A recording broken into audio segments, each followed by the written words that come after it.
الحمدللہ الحمدللہ رب العالمین والعاقبۃ للمتقین والصلاة والسلام علی سید المرسلین وعلی آلہ واصحابہ اجمعین اما بعد فاعوذ باللہ من الشیطان الرجیم بسم اللہ الرحمن الرحیم قد سمع اللہ قول التی تجادلک فی زوجہا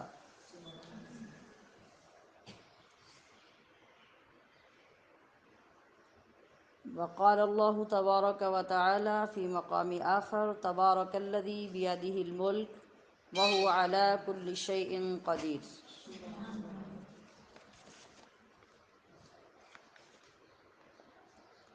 اللہم انک عفو کریم تحب العفو فاعف عنا یا غفور یا غفور یا غفور۔ سبحانک لا علم لنا الا ما علمتنا انک انت العلیم الحکیم۔ الصلاة والسلام علیک یا سیدی یا رسول اللہ وعلی آلک واصحابک یا حبیب اللہ۔ الصلاة والسلام علیک یا سیدی یا رسول اللہ وعلی الصلاة والسلام علیک یا سیدی یا رسول اللہ وعلی آلک واصحابک یا حبیب اللہ۔ جی الحمدللہ، اللہ کی عطا، اس کے کرم، اس کے فضل سے ہم اپنی منزل کے بالکل قریب پہنچ رہے ہیں، اور آج اس کی بے پناہ رحمتوں سے ہم 28واں پارہ مکمل اور 29ویں کا نصف پڑھیں گے۔ پہلے پارے میں 20 رکوع اور دوسرے میں نصف پارے تک 10 رکوع ہوں گے، جبکہ اس دوران سورۃ المجادلہ، سورۃ الحشر، سورۃ الممتحنہ، سورۃ الصف، سورۃ الجمعہ، المنافقون، التغابن، الطلاق، التحریم، الملک، القلم، الحاقہ، المعارج اور سورۃ النوح۔ اب جیسا کہ پہلے میں نے عرض کیا تھا کہ آخری پاروں میں اب بڑی بڑی صورتیں نہیں ہوتی، چھوٹی صورتیں ہوتی ہیں، لیکن ہر صورت کا پس منظر الگ ہے، ہر صورت کا شان نزول الگ ہے، اس کا مقام الگ ہے، اس کا ٹاپک الگ ہے۔ تو الحمدللہ، لیکن اس کے فضل سے ہم اب چونکہ ہمارا پارہ ایک اپنے دن سے پیچھے چل رہا تھا اور آگے سے ایک دن ہم نے کم لینا ہوتا ہے، یعنی 29 کو ہم نے مکمل کرنا ہوتا ہے، اس وجہ سے پھر ہم کل سے 1.5 پارہ پڑھ رہے ہیں، تاکہ کل ہی آپ سب کی موجودگی میں قرآن پاک مکمل ہو جائے۔ تو چلتے ہیں آغاز کی طرف، جس سے پہلے ہم نے اپنا عزم دہرانا ہے۔ ہم نغمہ قرآنی سو کے نغمہ قرآنی سنائیں گے نا آپ سب کو، ہاں جی، جو خواب میں ملے گا اس کو سنا لیں گے۔ گڈ، چلیے۔ ہم نغمہ قرآن دنیا کو سنا دیں گے، ہر فرد کو ہم اس کا دیوانہ بنا دیں گے۔ یہ شمس دیوانہ بنانے والوں کی تو نہ ہی آواز ہوتی ہے اور نہ ہی اس طرح سے سوئے ہوئے حالتیں ہوتی ہیں، ان کی تو آواز میں ایک ایک حرف کے اندر وہ جذبات ہوتے ہیں کہ وہ خود ہی اثر انداز ہوتے جاتے ہیں۔ ہم نغمہ قرآنی دنیا کو سنا دیں گے، ہر فرد کو ہم اس کا دیوانہ بنا دیں گے۔ یہ شمع ہدایت ہے، یہ نور ہدایت ہے۔ طالب قلب گناہ کو پروانہ بنا دیں گے۔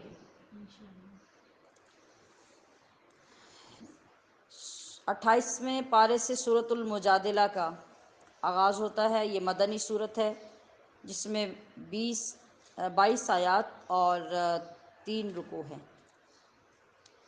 تو ان تینوں رکوعوں کی ہم سیر کریں گے اور دیکھیں گے کہ ان میں اللہ پاک نے کون کون سے مناظر رکھے ہیں۔ سورۃ المجادلہ، اس کا کیا مطلب ہے؟ دو لوگوں کے درمیان بحث اور تکرار ہونا۔ تو سٹارٹ میں پہلے رکوع میں ہی جس بحث اور تکرار کا ذکر ہے وہ بڑی دلچسپ ہے، اور ایک عورت کے حق میں اللہ تبارک و تعالیٰ کی بہت بڑی کرم نوازی کی بات ہے۔ یہ عورت نبی علیہ الصلوۃ والسلام کی صحابیہ حضرت خولہ بنت ثعلبہ تھی۔ ان کے شوہر حضرت اوس بن صامت تھے۔ انہوں نے اپنی بیوی سے زہار کر لیا تھا۔ بڑھاپے کی عمر تھی، اس میں مزاج کے اندر تلخی زیادہ ہو گئی، چڑچڑاپن زیادہ ہو گیا، اور اس انداز میں آپس میں جب بحث مباحثہ ہوا، جھگڑا ہوا، تو انہوں نے اپنی بیوی سے زہار کر لیا۔ اب یہاں سب سے پہلے یہ سمجھنا ہوگا کہ زہار کیا ہوتا ہے۔ یہ اچھی طرح سے غور سے سن لیجئے۔ ایک لفظ ہوتا ہے اظہار، ایک ہوتا ہے زہار، یہ عربی کا لفظ ہے۔ اظہار کا مطلب ہوتا ہے جو آپ کے اندر کوئی بات، کوئی چیز، کوئی جذبہ ہے، اس کو دوسرے کے سامنے ظاہر کر دینا۔ اس کو ہم کہتے ہیں کہ آپ اپنے رائے کا اظہار کریں، آپ اپنے موقف کا اظہار کریں، آپ نے جو آپ کے اندر تھا اس کا اظہار کر دیا۔ ایسے موقعوں پہ ہم یہ لفظ استعمال کرتے ہیں، اظہار۔ اور زہار کیا ہے؟ زہار ہوتا ہے کہ اپنی بیوی کی پشت یا وہ اعضاء جن کو محرم کے لیے دیکھنا حرام ہو، ان کو اپنی ماں بہن سے تشبیہ دے دینا، یہ زہار کہلاتا ہے۔ میں بات سمجھا سکی ہوں؟ عورت کے وہ اعضاء جو محرم کے لیے دیکھنا ناجائز ہو، ان اعضاء کو اپنی ماں بہن کے ساتھ یا ان جیسا کہہ دینا، یہ زہار ہوتا ہے۔ جیسے یہ زہار، ظہرن سے ظہر کا مطلب ہوتا ہے پیٹھ، تو سب سے زیادہ یہ لفظ استعمال ہوتا ہے، اور وہ لوگ، عرب کے لوگ جو تھے، وہ ایسی بات کو طلاق سمجھتے تھے۔ تو اب چونکہ قرآن کریم تو آیا ان ساری خرابیوں کو دور کرنے کے لیے، اور نبی علیہ السلام کے ذریعے سے وہ چیزیں عوام تک پہنچا کر درست کروانے کے لیے، اس لیے ہر چیز کو ڈسکس کیا جاتا ہے۔ تو اپنی بیوی کی پشت کو اپنی ماں کی پشت کے مشابہ قرار دینا، یہ زہار ہے۔ تو میں نے عرض کیا کہ زمانہ جاہلیت میں یہ لفظ طلاق دینے کے لیے استعمال ہوتا تھا۔ تو حضرت خولہ بنت ثعلبہ نے نبی علیہ الصلوۃ والسلام کے سامنے آ کر کھول کر اپنا معاملہ پیش کیا، اور حضور صلی اللہ علیہ وسلم سے اس کا شرعی معاملہ معلوم کیا کہ اس کا حکم کیا ہوگا، کہ یا رسول اللہ، میرے شوہر اوس نے مجھ سے زہار کر لیا ہے، یہ شخص میرا مال کھا گیا، میری جوانی اس کے گھر میں تباہ ہو گئی، اب جب میں بوڑھی ہو گئی، اولاد پیدا کرنے کے قابل نہیں رہی، تو آج اس نے مجھ سے زہار کر لیا۔ اس زمانے کے مطابق تو وہ طلاق ہو گئی نا۔ تو اب میرے چھوٹے چھوٹے بچے ہیں، اگر میں انہیں اپنے پاس رکھوں تو میں ان کو کھلانے پلانے کا بندوبست نہیں کر سکتی، کمائی کہاں سے کروں گی کہ بچوں کو پالوں گی، اور اگر اپنے شوہر کے حوالے کر دوں تو مرد تو بچوں کو اس توجہ کے ساتھ سنبھال نہیں سکتا۔ تو وہ بار بار اس پہ تکرار کر رہی تھیں، حضور علیہ الصلوۃ والسلام سے پوچھ رہی تھیں۔ تو حضور صلی اللہ علیہ وسلم نے انہیں ہر بار یہی فرمایا کہ مجھے ابھی تک اس معاملے میں کوئی حکم اللہ کی طرف سے نہیں ملا۔ تو حضرت خولہ کہہ رہی تھی کہ میرے شوہر نے طلاق کا لفظ تو استعمال نہیں کیا، تو پھر میاں بیوی میں حرمت کیسے ہو سکتی ہے؟ یہ بار بار اپنی بات دہرا رہی تھی۔ حضور صلی اللہ علیہ وسلم بار بار وہی جواب دے رہے تھے۔ آخر میں یہ کہنے لگی کہ اے اللہ، میں اس مشکل مسئلے کے حل کے لیے تیری بارگاہ سے تیرا حکم مانگتی ہوں اور تیرے سامنے شکایت کرتی ہوں تو حضرت عائشہ صدیقہ فرماتی ہیں کہ جب وہ حجرے میں بیٹھ کے بات کر رہی تھی تو میں حجرے کے کونے میں بیٹھی تھی. اگلا جملہ بڑا خوبصورت ہے. اور میں پوری توجہ کے ساتھ کان لگا کے بات سن رہی تھی تو مجھے پوری طرح بات کی سمجھ نہیں آ رہی تھی. وہ اتنا آہستہ بول کر حضور کے ساتھ بات کر رہی تھی. لیکن وہ فرماتی ہیں کہ لیکن میں تو کمرے کے کونے میں بیٹھ کے پوری طرح بات نہیں سن رہی تھی اور اس عورت کی بات رب نے سن لی. رب نے پوری بات سن لی اور پھر اللہ تبارک و تعالیٰ نے اسی وقت جبریل امین کو نبی علیہ الصلوۃ والسلام کی بارگاہ میں بھیجا. اور آپ دیکھیے کہ کتنا خوبصورت کلمہ سب سے پہلے آ کے بیان کیا. فرمایا کہ قد سمع اللہ قول التی تجادلک فی زوجہا. تحقیق اللہ نے اس عورت کی باتیں سن لی ہیں جو اپنے شوہر کے بارے میں وہ آپ کے ساتھ آ کے تکرار کر رہی ہیں. آپ ذرا دیکھیے وہ لوگ یہ کہنے والے کہ عورت کا کوئی مقام نہیں یا عورت کو کوئی سہولیات نہیں یا اس کی پشت پناہی نہیں ہے. آپ ذرا دیکھیے کہ ایک عورت کا مسئلہ ہے اور ایک عورت کے مسئلے کے لیے قرآن نازل ہو رہا اور پھر اس سے شریعت ترتیب پا رہی ہے. اور عرب کا وہ ایک پرانا کلچر جو عرصے سے چلا آ رہا تھا کہ اس جملے سے عورتوں کو طلاق ہو جاتی تھی اور پھر وہ مرد کے لیے ہمیشہ کے لیے حرام ہو جاتی تھی. تو اللہ تبارک و تعالیٰ نے اس آیت کریمہ کو نازل فرما کر وہ کلچر تبدیل کر دیا, لوگوں کے کانسیپٹ کلیئر کر دیے. اور اس عورت کی شان دیکھیے کہ قیامت تک جب بھی 28واں پارہ شروع ہوگا حضرت خولہ بنت ثعلبہ کا ذکر آئے گا, ان کا نام بھی آئے گا اور وہ سین بھی بیان ہوگا. اللہ پاک عزت دیتا ہے اپنے بندوں کو, اس طریقے سے عزت عطا فرماتا ہے.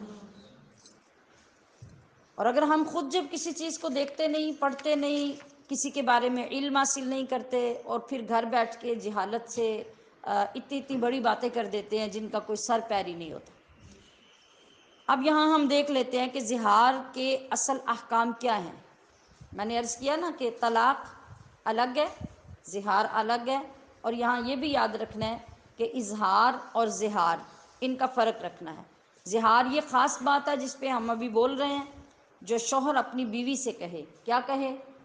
اس کے پوشیدہ اعضاء میں سے جن کو محرم کے لیے دیکھنا حرام ہے ان میں سے, مطلب جیسے عورت کا سینہ ہے, اس کی چھاتی ہے, اس کی ران ہے, اس کی پیٹھ ہے, اس کا پیٹ ہے, تو ان تمام چیزوں میں سے کسی چیز کا, کسی عضو کا جو اظہار ہے وہ اس طریقے سے کرے کہ وہ میرے اوپر میری ماں کی طرح ہے تمہاری.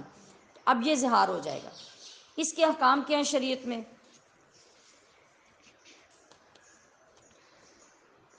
جی اس میں پہلے تو قرآن کریم نے اس کی برائی بیان کی کہ ایسی باتیں سوچ سمجھ کر کرنی چاہیے جو بعد میں تمہارے لیے مشکلات پیدا کر دیں. لیکن اگر غصے میں یا کسی حالت میں تم یہ کہہ دو تو پھر اس کے لیے کفارہ ہوگا. عورت نکاح سے باہر نہیں ہوگی لیکن حرام ہو جائے گی. بات سمجھیے گا اچھی طرح. عورت کو طلاق نہیں ہوگی لیکن حرام ہوگی. حرام اس وقت تک رہے گی جب تک مرد کفارہ ادا نہیں کرے گا. جب کفارہ ادا کر دے گا تو وہ عورت اس پر حلال ہو جائے گی. اور وہ کفارہ کیا ہے؟ کفارے کی ترتیب یہ ہے کہ سب سے پہلے اس کفارے میں شوہر غلام آزاد کرے. اب تو ہم بار بار ذکر کر چکے کہ اب یہ دور غلاموں کا نہیں ہے. پھر اس کے بعد 2 مہینوں کے مسلسل روزے رکھے. یہ روزے کا کفارہ جو ہوتا ہے نا, جب ہم روزہ جان بوجھ کے توڑ دیتے ہیں یا روزے میں کوئی گناہ کر لیتے ہیں یا کوئی میاں بیوی کا تعلق قائم جان بوجھ کے ہو جاتا ہے اور پھر وہ روزہ ٹوٹ جاتا ہے, تو اس پہ بھی یہی کفارہ ہوتا ہے. اور وہ کیا ہے؟ 2 ماہ کے لگاتار روزے. لگاتار کا یہ مطلب ہوگا کہ اگر آپ نے 50 روزے لگاتار رکھ لی ہیں نا اور بیچ میں جا کے ایک گیپ کر دیا ہے, حتیٰ کہ 59 روزے آپ نے رکھ لی اور آخری ایک رہ گیا تھا اور آپ نے بیچ میں گیپ کر دیا, تو پچھلے 59 سارے ضائع ہو جائیں گے. آپ کو نئے سرے سے 60 رکھنے پڑیں گے. اس کا مطلب ہے لگاتار. یہ کفارہ ہے زہار کرنے والوں کا. اور اگر یہ نہ کر سکیں, یعنی ہم لوگ تیسرے سٹیپ پہ پہلے پہنچ جاتے ہیں, اپنی مرضی سے خود حکم لاگو کر لیتے ہیں, جس ترتیب سے اللہ نے احکام نازل کیے ہوں اسی طرح انہیں فالو کرنا ضروری ہوتا ہے۔ 60 روزے جو بندہ مطلب صحت مند ہے، جوان ہے، اس کو کوئی بیماری نہیں ہے، تو اس کا کفارہ افضل یہی ہے کہ وہ 60 روزے لگاتار رکھے، تاکہ اسے اللہ کی شریعت کی قدر ہو، اسے پتہ ہو کہ میں نے منہ سے ہر بات ایسے نہیں نکال دینی۔ اور اگر کوئی شخص اس پہ قادر نہیں ہے، مطلب اس کی صحت، اس کی عمر، اس کے معاملات اس کو اجازت نہیں دیتے اور وہ متحمل نہیں ہے کہ 60 روزے لگاتار رکھ سکے، تو پھر 60 مسکینوں کو 2 وقت کا کھانا کھلائے۔ یہ کفارہ ادا کرنے کے بعد اب اس کی بیوی اس پہ حلال ہو جائے گی۔ یہ احکام ہے زہار کے۔ دوسرے رکوع میں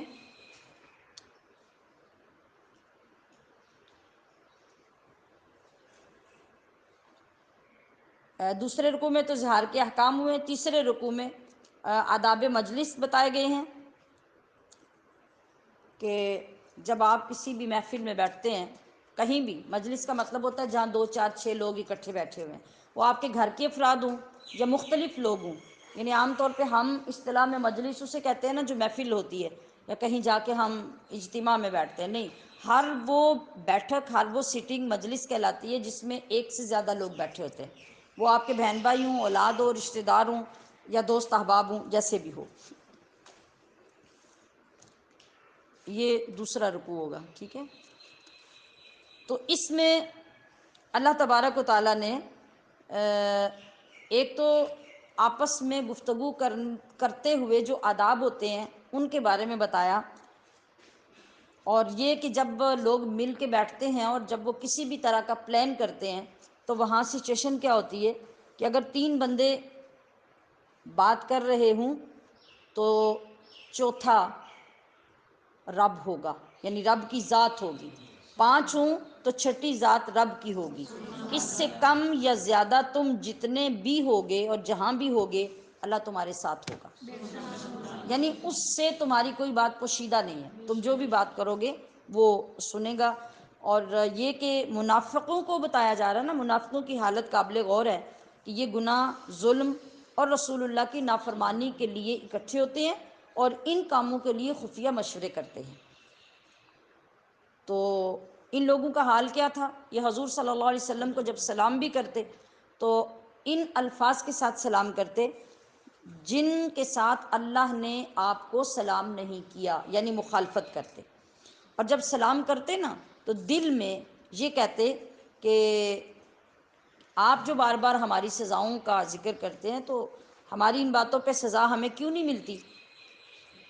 وہی پیچھے والی بات کہ ہمیں سزا کیوں نہیں ملتی، تو اللہ فرما رہا ہے کہ یہ لوگ یاد رکھیں کہ سزا ان کی ٹلے گی نہیں، سزا ان کو ملے گی، اور ان کی سزا کے لیے ایک جہنم ہی کافی ہے، اور جہنم کا عذاب تو ظاہر ہے یا قبر میں جا کے شروع ہوگا یا قیامت کے بعد۔ ایمان والوں کو مخاطب کیا گیا کہ تم بھی منافقوں کی طرح کبھی بھی زندگی میں یہ نہ سوچنا کہ گناہ کے لیے، ظلم کے لیے اور اللہ کی نافرمانی کے لیے بیٹھ کے سرگوشیاں کرو، خفیہ پلان کرو، بلکہ ہمیشہ نیکی اور پرہیزگاری کے مشورے کرنا۔ سرگوشی کرنا اس طرح کہ خفیہ چند لوگ بیٹھ جائیں اپنی ایک ٹیم بنا کے، اور وہ اسلام کے خلاف یا دین کے خلاف یا نیکی کے خلاف یا تقوی کے خلاف سرگوشیاں کریں اور اپنے مشورے جاری رکھیں، تو یہ شیطان کا عمل ہے، یہ صاحب ایمان کا عمل نہیں ہے، یہ شیطانی کام ہے۔ اور کیوں ہیں یہ ایمان والوں کو غم پہنچانے کے لیے، دکھ پہنچانے کے لیے ایسے حربے استعمال کیے جاتے ہیں، لیکن یاد رکھو کہ یہ لوگ ایمان والوں کا کچھ بگاڑ نہیں سکیں گے، اسے کریں۔ اب آگے فرمایا گیا کہ جب مجلس میں تمہیں بیٹھنے کا حکم دیا جائے تو مجلس کشادہ کر دینی چاہیے، یہ حضور کی بارگاہ میں بیٹھنے کے آداب بتائے جا رہے ہیں۔ اور جب اٹھنے کو کہا جائے کہ اپنی جگہ سے اٹھ جاؤ، دوسری جگہ پہ کہا جائے، یہ جگہ خالی کرنے کو کہا جائے، تو یہ مجلس کے آداب ہیں کہ وہاں سے اٹھ جانا چاہیے۔ اور جب تم نبی کی بارگاہ میں آؤ کوئی مسئلہ پوچھنے کے لیے، کوئی اپنے مشورے کے لیے، تو پہلے حضور کی بارگاہ میں صدقہ پیش کیا کرو۔ یہ آقا علیہ السلام کی بارگاہ کے آداب ہے۔ اگر اس کی گنجائش تمہارے پاس نہ ہو تو پھر تمہیں اس کی معافی ہے، البتہ اللہ اور اس کے رسول کے احکام جہاں تک تم مان سکتے ہو وہ تمہیں ماننے چاہیے۔ اب یہ جو حضور کی بارگاہ میں صدقے کی بات ہے، یہ آغاز میں لازم تھا، پھر جب آداب آگے اہل ایمان کو، صحابہ اکرام کو، تو پھر آگے چل کے اس کا وجوب ختم کر دیا گیا اور اس کا استحباب باقی رہ گیا، یعنی ایسا کرنا مستحب ہے۔ یعنی آپ جب بھی آقا علیہ السلام کی بارگاہ میں یا آقا علیہ السلام کے کسی نائب کی بارگاہ میں، عالم دین کی بارگاہ میں جائیں تو کچھ نہ کچھ ہدیہ پیش کریں، یہ مستحب ہے۔ اس سے آپ کو زیادہ فائدہ پہنچتا ہے، آپ کے آداب میں ترقی ہوتی ہے، آپ کے فیض میں ترقی ہوتی ہے۔ یہ حضور کی بارگاہ سے ہمیں طریقہ سکھایا گیا۔ آپ کو یاد ہوگا کہ میں نے جب عمرے کی تربیتی پروگرام جب کیے تھے تو ان میں بھی یہ بتایا تھا اور اپنا عمل بھی پیش کیا تھا کہ الحمدللہ جب بھی نبی علیہ السلام کی بارگاہ میں حاضری ہو تو سب کو یہ طریقہ اختیار کرنا چاہیے، اور اللہ کے کرم سے ہمیں بھی اس کی توفیق ملتی ہے کہ جب حضور کی مسجد میں، مسجد نبوی شریف میں آپ کی حاضری ہو، آپ کو وہاں جانا نصیب ہو، تو آپ جب جائیں تو اندر داخل ہوتے ہوئے باہر جو آپ کے خادمین ہوں ان کی خدمت میں کچھ نہ کچھ حسب توفیق اپنی طرف سے صدقہ پیش کر کے، حضور کی بارگاہ کا تصور کر کے کہ ہم حضور کی بارگاہ میں جا رہے ہیں، اللہ ہمیں بے ادبی سے بچائے، اللہ ہمیں غلطی سے بچائے۔ اور آپ جب اس طرح آپ کے خادمین کی خدمت میں کچھ نہ کچھ ہدیہ، تحفہ، نذرانہ پیش کر کے جاتے ہیں اور اس نیت کے ساتھ جاتے ہیں تو آپ کو ایک الگ روحانیت، ایک الگ تسکین، ایک نورانیت اور ایسی کیفیت نصیب ہوتی ہے جو اس کے بغیر جانے سے نصیب نہیں ہوتی۔ تو یہ آداب ہمیں یاد رکھنے چاہیے، جتنے بھی لوگ سن رہے ہیں وہ یہ یاد رکھیں کہ اللہ کریم آپ سب کو حضور کے قدموں میں جانا نصیب فرمائے، لیکن جب جائیں تو اپنے پاس کچھ ہدیے کسی صورت میں بھی ہوں، چاہے کسی تبرک کی صورت میں ہو، چاہے کسی چیز کی صورت میں کوئی تحفہ ہو، چاہے پیسوں کی صورت میں تحفہ ہو، جو بھی ہو، وہاں جاتے ہوئے کچھ نہ کچھ آپ کی بارگاہ میں پہنچنے تک پیچھے کسی نہ کسی کی خدمت میں پیش کر کے جائیں۔ یہ اسی چیز سے اخذ کیا گیا ہے کہ جب بھی تم حضور کی بارگاہ میں جاؤ تو پہلے صدقہ کر کے جاؤ۔ تو اب میں نے کہا نا کہ نبی علیہ السلام کی ذات کے جو آداب ہیں وہ آپ کا قول سننے کے آداب بھی ہیں، آپ کے جو نائبین ہیں، جو علماء حدیث ہیں، جن کے پاس آپ نے بیٹھ کے حدیث پڑھنی ہے، ان کی بارگاہ میں بیٹھنے کے بھی آداب وہی ہیں، حضور کی بات سننے، آپ کے حدیث سننے کے آداب بھی وہی ہیں، آپ کی بارگاہ میں مسجد نبوی شریف میں حاضر ہونے کے آداب بھی وہی ہیں جو ریئل میں آقا علیہ السلام کی بارگاہ میں حاضر ہونے کے آداب تھے۔ تیسرے رکوع میں بتایا گیا کہ منافقوں کا عجیب حال ہے کہ یہ لوگ یہودیوں کے ساتھ دوستی رکھتے ہیں اور باہر سے یہ تمہارے ساتھ ہوتے ہیں۔ آپ سوچئے ایسا بندہ کتنا خطرناک ہوتا ہے۔ محلے کی سطح پہ، گلی کی سطح پہ، اپنے گھر کی سطح پہ دیکھ لیں کہ جو بندہ آپ کے ساتھ بھی ہے اور آپ کے دشمن کے ساتھ بھی ہے، آپ دیکھیں گے کہ ایک وقت میں اس کے گھر سے نکلتا دکھائی دے گا، دوسرے وقت میں آپ کے گھر سے نکلتا دکھائی دے گا، تو کتنا خطرناک ہوگا، آپ اس پہ اعتبار کر سکتے ہیں؟ تو یہ منافق بھی اسی طرح کے تھے، اوپر سے مسلمانوں سے کہتے تھے ہم تمہارے ساتھ ہیں اور اندر سے یہ یہودیوں کے ساتھ ہوتے، اور پھر وہ اوپر سے جھوٹی قسمیں کھاتے، قسمیں کھا کے یقین دلاتے۔ یہ بات ہمیشہ یاد رکھیں کہ جو بندہ بات بات پہ قسم کھاتا ہے وہ اندر سے جھوٹا ہوتا ہے، جو بندہ سچا اور مضبوط ہوتا ہے اس کو قسمیں کھانے کی ضرورت نہیں ہوتی، اس کی بات اتنی معتبر ہوتی ہے کہ بندہ سنتے ہی یقین کر لیتا ہے۔ تو اللہ فرما رہا ہے کہ ان کے لیے سخت ترین عذاب تیار کر دیا گیا ہے، جوں جوں اپنی اپنی باری پہ کوئی قبر میں جائے گا اس کا عذاب شروع ہو جائے گا۔ تو یہاں بتایا گیا کہ لوگ جو ہیں وہ دو پارٹیز میں تقسیم ہیں، دو گروہ اور دو جماعتوں میں، ایک جماعت اللہ کی ہے، دوسری جماعت شیطان کی ہے۔ جو اللہ کی جماعت ہے یقیناً وہ جنت کی طرف، اللہ کے بارگاہ میں اعلیٰ انجام کی طرف بلاتی ہے، اور جو شیطان کی جماعت ہے وہ دوزخ کی طرف اور برے انجام کی طرف بلاتی ہے۔ سورۃ الحشر شروع ہو رہی ہے۔ اس سورت کا ایک اور نام بھی بعض نسخوں میں ہے، سورت بنی نذیر۔ بنی نذیر یہ یہودیوں کا ایک قبیلہ تھا، اس کا نام تھا۔ تو چونکہ اس قبیلے کے بارے میں خاص طور پہ اس صورت میں ذکر کیا گیا ہے، ان کو مدینہ سے نکالنے کا، جلا وطن کرنے کا، سزا کا، تو اس وجہ سے اس کا ایک نام یہ بھی ہے اور ایک نام سورۃ الحشر بھی ہے۔ اس صورت میں بھی 3 رکوع اور 22 آیات ہیں۔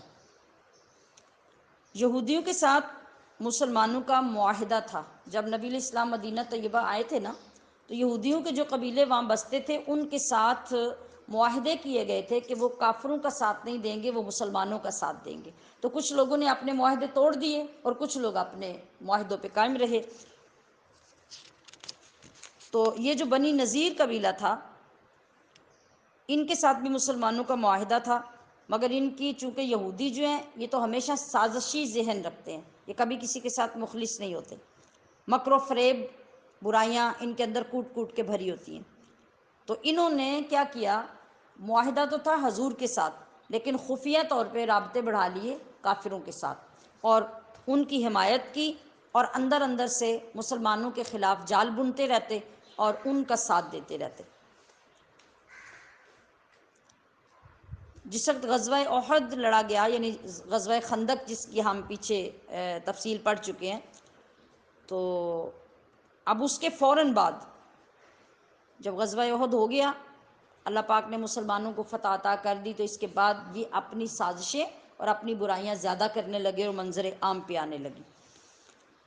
حضور نبی کریم صلی اللہ علیہ وسلم نے ان سارے قبیلے والوں کا محاصرہ کیا، یعنی چاروں طرف ان کے اپنی فوج، اپنا لشکر بھیجا، اور ان کو قابو کیا گیا اور مدینہ پاک سے ان کو نکالنے کا فیصلہ کر لیا گیا۔ جلا وطن کا مطلب وطن سے نکال دینا۔ اس وقت یہ صورت نازل ہوئی، سورۃ الحشر۔ انہیں یہ کہا گیا تھا کہ جاتے ہوئے جو چیز ساتھ لے جا سکتے ہو لے جاؤ، چنانچہ انہوں نے کیا کیا کہ اپنے مکان بھی توڑے اور مکانوں کا ملبہ بھی اٹھا کے ساتھ لے جانے کا فیصلہ کیا، تاکہ جب نئی جگہ پہ آبادی ہم بنائیں اور نئے مکان بنائیں تو ان کو اپنے ان مقاصد کے لیے استعمال کر سکیں، اور ہماری جگہ خالی ہو جائیں، کھنڈرات بن جائیں، اور ہمارے جانے کے بعد مسلمان پھر ہمارے گھر استعمال نہ کر سکیں۔ تو اللہ تبارک و تعالیٰ نے اس صورتحال کے پیش نظر یہ ارشاد فرمایا کہ ایسے لوگوں کے لیے دنیا کا بھی عذاب ہے اور آخرت کا عذاب اس کے علاوہ ہوگا۔ پھر اس رکوع میں مال فے کا ذکر کیا گیا۔ مال فے کیا ہوتا ہے؟ مال فے ہوتا ہے ایک، اور ایک ہوتا ہے مال غنیمت۔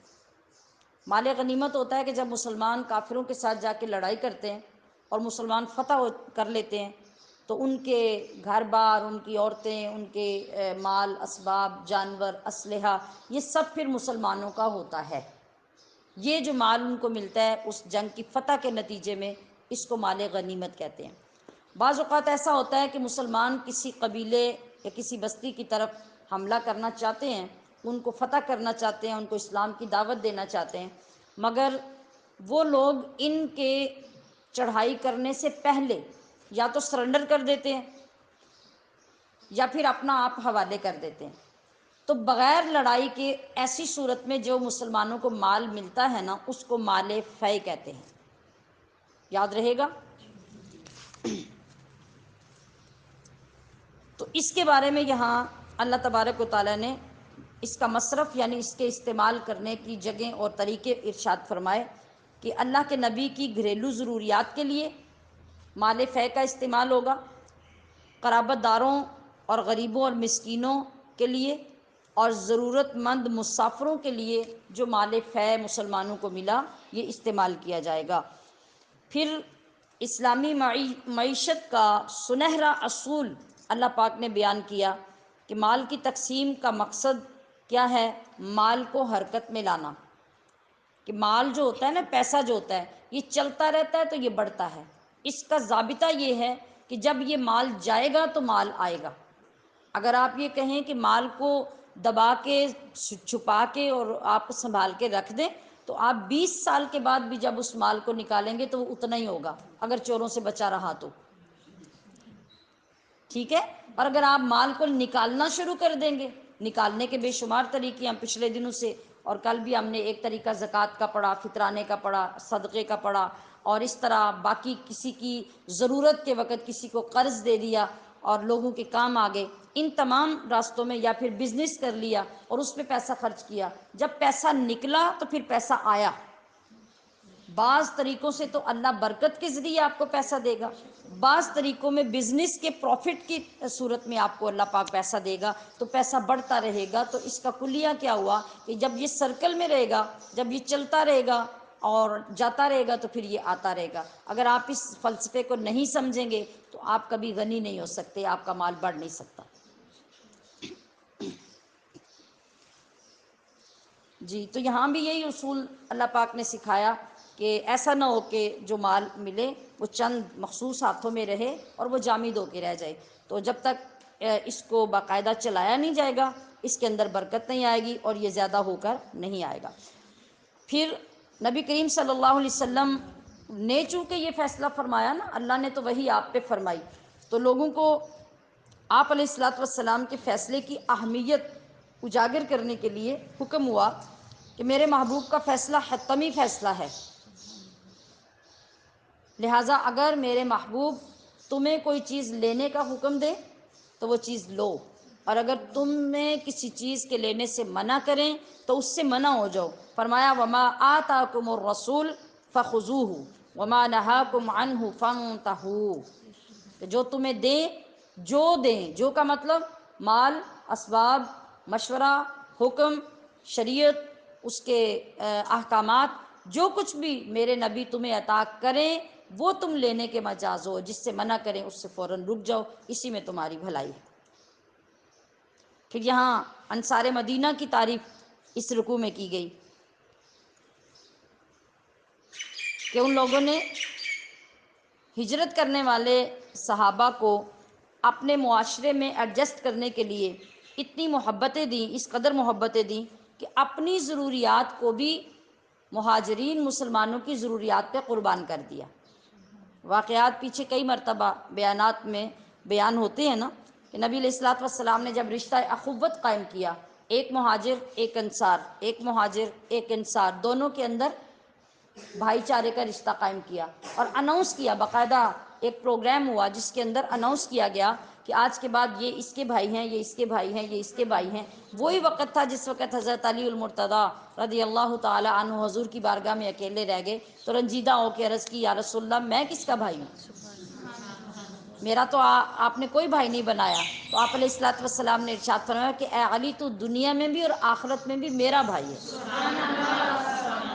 اور وہی ایک خوبصورت ترین منظر تھا کہ جب انصار مدینہ جو ہیں وہ اپنے اگر دو دو گھر تھے تو ایک گھر اپنے مہاجر بھائی کو دینے کا اعلان کر رہے تھے اور ایک اپنے پاس تھا، دو زمینیں تھیں تو ایک مہاجر بھائی کو دے رہے تھے اور ایک اپنے پاس رکھ رہے تھے، اور اس طرح کا ایسا شاندار منظر وہ دیکھنے کو ملا۔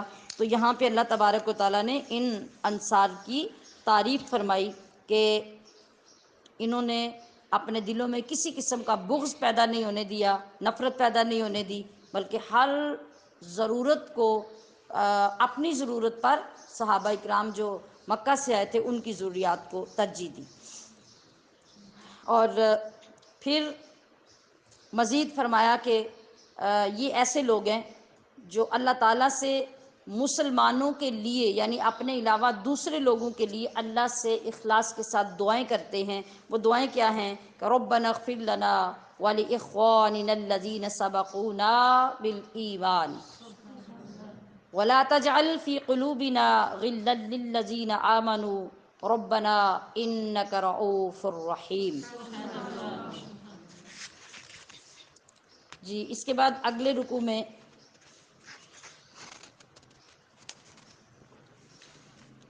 منافقوں کی چالیں، کس کس طرح سے وہ اپنی چالیں چلتے تھے اور کس کس طرح پریشان کرنے کی کوششیں کرتے تھے، تو اس پہ ان کا ذکر کیا گیا کہ وہ یہ منافق جو یہودیوں کا قبیلہ تھا جس کا پہلے ذکر ہوا، مسلمانوں کی کارروائی کے موقع پہ یہ کہتے تھے کہ تم کوئی فکر نہ کرو، ہم ہر طرح سے تمہارے ساتھ ہیں۔ آپ سوچیں ذرا کہ جب انسان ایک اجتماع میں بیٹھ کے اعلان کرے، یقین دلائے کہ آپ کسی قسم کی ٹینشن ہی نہیں لیں، ہم آپ کے ساتھ ہیں، ہر طریقے سے ساتھ ہیں، مال کے لیے، اسباب کے لیے، ہتھیاروں کے لیے، اپنی جان کے لیے، اور جب اینڈ ٹائم آئے دوسروں کے آمنے سامنے ہونے کا، جنگ کا وقت آئے، مقابلے کا وقت آئے اور سارے کے سارے لوگ پیچھے ہٹ جائیں، اس وقت کیا ہوتا ہے؟ کتنا مشکل وقت آتا ہے۔ تو یہ منافق یہودی جو تھے یہ یہی کچھ کرتے تھے، یہ کہتے تھے کہ اگر تمہیں نکالا گیا تو ہم تمہارے ساتھ نکلیں گے، اگر تم سے لڑائی ہوئی تو ہم ہر طرح تمہاری مدد کریں گے۔ تو اللہ تعالیٰ نے مسلمانوں کو تسلی دی کہ یہ لوگ اللہ کی نسبت تم سے زیادہ ڈرتے ہیں، یہ لڑائی میں یہودیوں کی کوئی مدد نہیں کریں گے، یہ منافقین اور یہودی مل کر بھی تم سے لڑنے کی طاقت نہیں رکھتے۔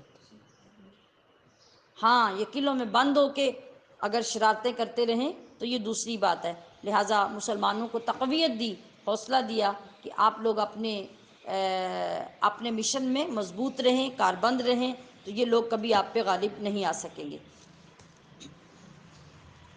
جی، اگلے رکوع میں قرآن اور قرآن والوں کا مقام بتایا گیا۔ نیز اس رکوع میں اللہ تعالیٰ کے بہت سے خوبصورت ناموں کا یعنی اسماء الحسنیٰ کا ذکر کیا گیا۔ تو یہاں فرمایا گیا ایمان والوں کو کہ اللہ سے ڈرو، اور ہر شخص کو یہ غور کرنا چاہیے کیا کہ میں نے کل کے لیے کیا تیار کیا ہے۔ یہ کون سا کل؟ آج کون سا دن ہے؟ آج کیا دن ہے؟ منگل ہے۔ آج منگل ہے تو کل کیا ہے؟ بدھ ہے۔ یہ بدھ والا کل نہیں، یہاں کل سے کیا مراد ہے؟ آخرت، قبر، حشر، کہ ہر بندے کو یہ غور کرنا چاہیے، سوچتے رہنا چاہیے کہ میرے پاس کل کے لیے کیا ہے۔ شام کو سونے سے پہلے اگلے کل کی بندے کو فکر ہوتی ہے کہ کل میں نے پکانا کیا ہے، کل میں نے کھانا کیا ہے۔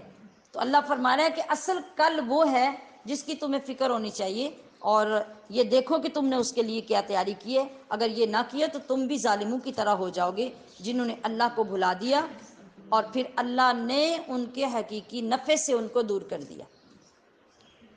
جنتی اور دوزخی اللہ کی نظر میں کبھی بھی ایک جیسے نہیں ہیں، اور قرآن ایسی بعظمت کتاب ہے۔ یہاں وہ رکوع آیا اس کا سورہ حشر کا کہ جس میں فرمایا گیا کہ لو انزلنا ھذا القرآن علی جبل لرأیتہ خاشعا متصدعا من خشیۃ اللہ، کہ یہ قرآن اتنی عظمت والی کتاب میں نے تمہیں عطا کی ہے اور تمہارے دلوں کے اندر اتنی وسعت رکھی ہے۔ دل ہی تو اللہ کا راز ہے نا۔ دل فرماتا ہے نا کہ مومن کا دل اللہ کی جلوہ گاہ ہے۔ اللہ فرماتا ہے میں زمینوں میں نہیں سما سکتا، آسمانوں میں نہیں سما سکتا، تو یا اللہ تو کہاں سماتا ہے؟ اللہ فرماتا ہے بندہ مومن کے دل میں۔ تو اب آپ دیکھیے کہ اس دل پر اور ان دلوں میں عظیم ترین جو دل تھا وہ مصطفیٰ کریم کا دل تھا، اور اس دل پر اللہ کریم نے پورا قرآن نازل کیا، اور پھر آقا علیہ الصلاۃ والسلام نے اس کے اندر سے اللہ کا جلال، اللہ کا رعب اور وہ دبدبا جو تھا اس میں سے نورانیت کو فلٹرائز کر کے ہمارے دلوں کے اندر ڈال دیا، اور اب ایک بندہ مومن کے دل کے اندر نورانیت کو جذب کرنے کی اتنی طاقت پیدا ہو گئی کہ اس نے تو قرآن کا نور جذب کر لیا۔ اللہ فرماتا ہے کہ اگر یہ پہاڑوں پہ ڈالتے تو پہاڑ ریزہ ریزہ ہو جاتے۔ تو انسان سوچے کہ اللہ نے اس کو اپنا راز کس انداز سے بنایا ہے، تو وہ قدر کرے کہ میں کیا ہوں۔ حقیقت یہ ہے کہ انسان کو خود اپنی بھی قدر نہیں ہے، وہ اپنے آپ کو بھی نہیں جانتا کہ میں کیا ہوں۔ تو اللہ فرما رہا ہے کہ ہم یہ مثالیں اس لیے تمہارے سامنے رکھتے ہیں تاکہ تم غور کرو، اور غور کرتے کرتے تمہیں میری معرفت نصیب ہو جائے، تو میری ذات تک پہنچ جاؤ۔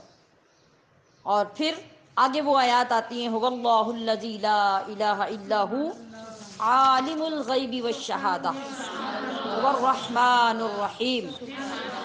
پھر اگلی آیت میں المالک القدوس السلام المؤمن المہیمن العزیز الجبار المتکبر، اور هو اللہ الخالق البارئ المصور لہ الاسماء الحسنی۔ قرآن پاک میں کسی اور صورت میں ایک جگہ پہ اتنے تواتر سے اللہ کے نام نہیں آئے جتنی خوبصورتی سے یہاں پہ ذکر کیے گئے۔ تو ان ناموں کے بارے میں بشارت یہ ہے کہ جو بندہ اللہ پاک کے اسماء حسنہ جو 99 نام معروف ہیں انہیں یاد کر لیتا، اور نبی علیہ السلام کے اسماء حسنہ جو 99 ہیں ان کو یاد کرتا اور پڑھنے کی عادت بناتا ہے، تو یہ نام اللہ کی بارگاہ میں اس کی سفارش کریں گے اور اس کے لیے جنت کو واجب کروائیں گے۔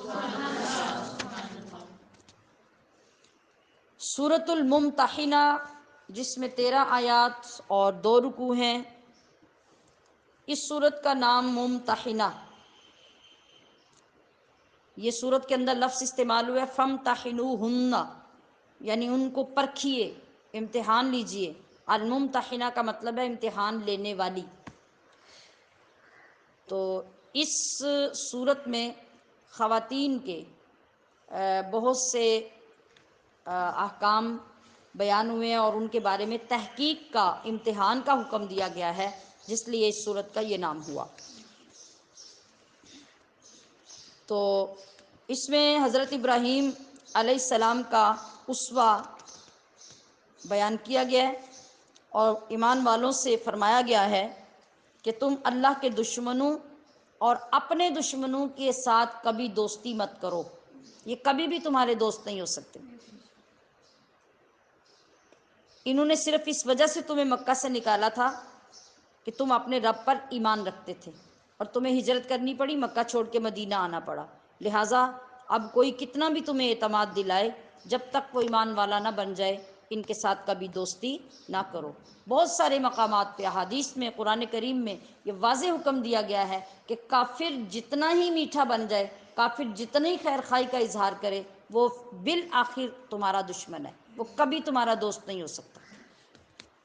تو حضرت ابراہیم علیہ السلام کی سیرت اور ان کے ساتھی یعنی جو ان کے پیروکار تھے ان کے بارے میں فرمایا گیا کہ وہ تمہارے لیے بہترین نمونہ ہیں، ان کی ذات کو فالو کرو۔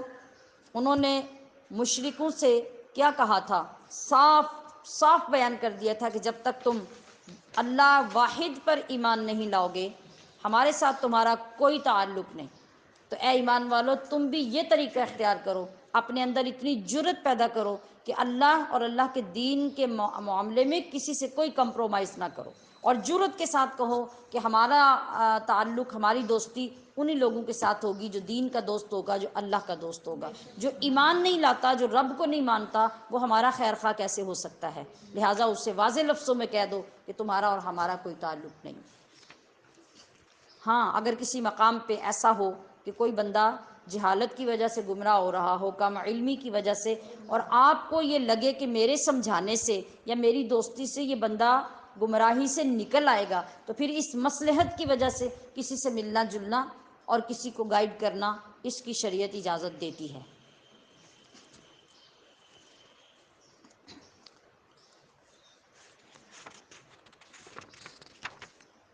جی، آگے کہا گیا کہ مہاجرات کون ہیں؟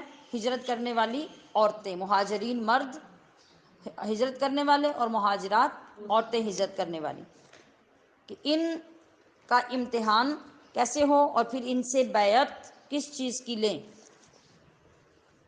یہاں 2 طرح کے کافروں کا ذکر ہوا، ایک وہ کافر جو اپنی ذات میں کافر ہے، دوسرے وہ جن کا کفر دوسروں تک پہنچتا ہے اور وہ ساتھ دوسروں کو بھی کافر بناتے ہیں۔ تو یہاں پر ان لوگوں کی پہچان کروائی گئی اور ان سے بچنے کا مسلمانوں کو حکم دیا گیا، اور ان کو بتایا گیا کہ ایسے لوگوں کے ساتھ، خاص طور پہ جنہوں نے اور جن کے قبیلوں نے تمہارے ساتھ قتال کیے، جنگیں لڑیں، ان کے ساتھ دوستی قطعی ناجائز ہے۔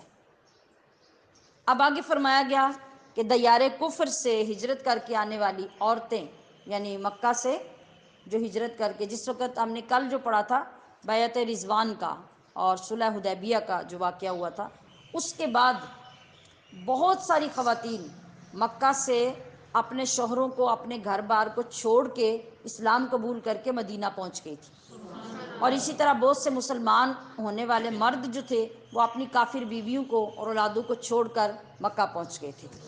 تو یہاں پر ان کے بارے میں فرمایا گیا کہ ایسی عورتوں کے بارے میں تحقیق کی جائے، کیونکہ جاسوسی کے لیے آپ کو پتہ ہے کہ عورتوں کو کتنا استعمال کیا جاتا ہے. یعنی ایسا بھی ہو سکتا ہے کہ کافروں کی طرف سے کچھ عورتیں جاسوس بن کے آئی ہوں مدینہ میں، اور مرد بھی آئے ہوں تو وہ جاسوس بن کے آئے ہوں. جس طرح پہلے منافق تھے، وہ زبان سے کہتے تھے ہم مسلمان ہیں لیکن مسلمان نہیں تھے اندر سے. تو اللہ تبارک و تعالیٰ نے احتیاطی تدابیر ارشاد فرمائیں اور فرمایا کہ پہلے ان عورتوں کے بارے میں اچھی طرح تحقیق کر لیا جائے کہ یہ عورتیں واقعی اسلام لائی ہیں. ان کا اخلاص اور ان کا اسلام جب ثابت ہو جائے تو ان کو کافروں کے حوالے نہ کیا جائے، بلکہ اسلامی معاشرے میں ان کو عزت دی جائے، اور باعزت رہنے کے لیے ان کی باقاعدہ کوئی صورت بنائی جائے تاکہ وہ باوقار زندگی گزار سکیں اور اسلام میں انہیں اچھا مقام ملے. اگر وہ کسی کافر کی بیوی ہو تو اس کی مطلوبہ رقم مہر کی شکل میں اس کو دے دی جائے اور اس کافر کے چنگل سے اس کو آزاد کرایا جائے، کیونکہ کافر اب اس کے لیے حلال نہیں. جب مذہب بدل جاتا ہے نا، یعنی عورت مسلمان ہوگی، کافر جو شوہر ہے وہ کافر ہے، تو آٹومیٹیکلی نکاح ٹوٹ جاتا ہے. اسی طرح اگر بیوی کافر ہے، مسلمان ہو گیا مرد، اب آٹومیٹیکلی نکاح ٹوٹ جائے گا. اب وہ ان کے نکاح میں تو ہے نہیں، لہٰذا اب کیا ہوگا؟ اب عزت کا مقام یہ ہوگا کہ مسلمان مرد ان کے حق مہر ادا کر کے ان کے ساتھ نکاح کریں اور انہیں عزت کی زندگی دیں. یہ اسلام کا احساس دیکھیے کہ جو کافر عورتیں آئی ہیں ان کے لیے بھی اسلام کتنا احساس کر رہا ہے، اور ان کی عزت کے لیے رب قرآن کی آیتیں نازل فرما رہا. اب بھی اگر کوئی کہے کہ اسلام کے اندر عورت کی عزت نہیں ہے تو کس زبان سے کہے گا؟ ہمارے آقا نے تو کافروں کی بیویوں کو اتنی عزتیں دی. اب ہمارے ہاں تو ایک عورت جو ہے وہ کسی مسلمان خاندان سے ہی ہو نا، تو ہمارے اسٹیٹس سے کے برابر نہ ہو تو ہم ساری زندگی اس کو تانے دے دے کے مارتے رہتے ہیں. تو اسلام کی عظمت کا اور اعلیٰ ظرفی کا اندازہ کیجئے کہ کھلم کھلا کافر عورتیں ہیں، اور وہ جب اسلام میں آ رہی ہیں تو کوئی بندہ نہیں کہہ رہا بلکہ رب کریم ارشاد فرما رہا ہے کہ ان کو باوقار اور عزت کی زندگی کے لیے انتظامات کر کے دو تاکہ یہ مسلمانوں کے ساتھ اچھی زندگی گزار سکیں. اور پھر ارشاد فرمایا نبی علیہ الصلوۃ والسلام کو کہ آپ ایسی عورتوں کی بیعت لیں، یعنی ان کو بیعت کریں. کس چیز سے بیعت کرنا ہے؟ آپ ذرا غور کیجئے گا.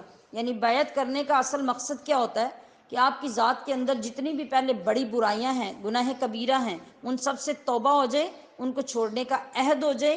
اور جب آپ کسی اللہ کے ولی کے ہاتھ پہ، اور یہاں اللہ کے نبی کی بات ہو رہی ہے، جب بیعت کرتے ہیں تو پوری خلوص نیت کے ساتھ ان کو چھوڑنے کا عہد بھی کریں گے، اعلان بھی کریں گے، اور پھر ان پہ قائم بھی رہیں گے تو آپ کی بیعت تب قائم رہے گی. اور اگر شامت اعمال سے آپ اس پہ قائم نہ رہ سکیں تو پھر سچی توبہ کریں اور دوبارہ بیعت کریں، تجدید بیعت کرتے رہیں تاکہ آپ شیطان کے چنگل سے بچے رہیں. تو فرمایا شرک سے، چوری سے، زنا سے، الزام تراشی سے، اولاد کو قتل کرنے سے، رسول اللہ صلی اللہ علیہ وسلم کی مخالفت کرنے سے اجتناب کرنے کا یہ پورا وعدہ کریں، اور ان وعدوں پر اے حبیب آپ ان سے بیعت لے لیں. یہ عورتوں کے متعلق اللہ تعالیٰ نے ارشاد فرمایا. اور آخر میں پھر ایک دفعہ کہا گیا کہ یہ جو لوگ اسلام کے ساتھ عداوت رکھتے ہیں ان لوگوں کے لیے اللہ کا غضب اور عذاب تیار ہو چکا ہے، تو اے مسلمانوں تم کبھی بھی ان کی دوستی کی طرف قدم مت بڑھانا. سورۃ الصف. صف کا معنی جانتے ہیں، پیچھے بھی اس سے ملتا جلتا صافات کا لفظ گزرا تھا. صف کا معنی صف بندی ہی ہوتا ہے، اور جب لوگ جنگ کرتے ہیں، جہاد میں جاتے تو صف بستہ ہو کر ہی قافلے آگے بڑھتے اور حملے کرتے تھے. تو اس نسبت سے اس سورت کا نام سورۃ الصف رکھا گیا.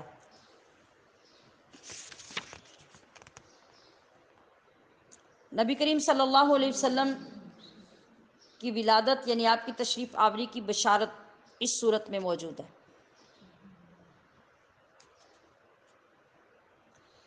جو حضرت عیسیٰ علیہ السلام نے بشارت دی تھی نا اپنے قوم کو. حضرت عیسیٰ نے بنی اسرائیل سے کہا تھا کہ میرے دنیا میں آنے کا مطلب پتہ کیا ہے؟ میرے دنیا میں آنے کا مطلب یہ ہے کہ میں تمہیں ایسے رسول کی خوشخبری سناؤں جو میرے بعد آئے گا، اور اس کا نام احمد ہوگا۔ مگر جب آپ آئے تو بنی اسرائیل نے آپ کو جادوگر کہنا شروع کر دیا۔ اب اس آیت میں حضرت عیسیٰ علیہ السلام کے 3 ارشادات ہیں، جو آپ یہ پوری آیت کریم ہے نا، آپ نے ارشاد فرمایا انی رسول اللہ، میں اللہ کا رسول ہوں۔ اس کا کیا مطلب ہے؟ کہ میں اللہ کا بیٹا نہیں ہوں، نہ میں خدا ہوں نہ خدا کا بیٹا ہوں۔ جبکہ عیسائیوں نے تو آپ کو خدا بھی کہا، خدا کا بیٹا بھی کہا، تو گمراہی ہوگی۔ دوسرا آپ نے ارشاد فرمایا مصدقا لما بین یدی من التوراہ، کہ مجھ سے پہلے جو موسیٰ پر کتاب نازل ہوئی تھی میں اس کتاب کی تصدیق کرتا ہوں۔ تیسری بات جو آپ نے فرمائی وہ تھی مبشرا برسول یأتی من بعد اسمہ احمد، کہ میں تمہیں ایک روح پرور خوشخبری سناتا ہوں، وہ یہ ہے کہ میرے بعد ایک جلیل القدر، عظیم المرتبت، بڑی شانوں والے رسول تشریف لائیں گے، ان کا نام نامی اسم گرامی احمد ہوگا۔ اور اس سے مراد رسول اللہ صلی اللہ تعالی علیہ وسلم ہیں۔ اور آپ کی ذات کیا ہے؟ آپ کی ذات خاتم النبیین ہے، آپ کے بعد کوئی نبی نہیں آئے گا۔ اور یہ عقیدہ ہمارے بچے بچے کو ازبر ہونا چاہیے کہ ہمارے پیارے نبی صلی اللہ علیہ وسلم کے بعد اب قیامت تک کوئی نبی آنے والا نہیں ہے۔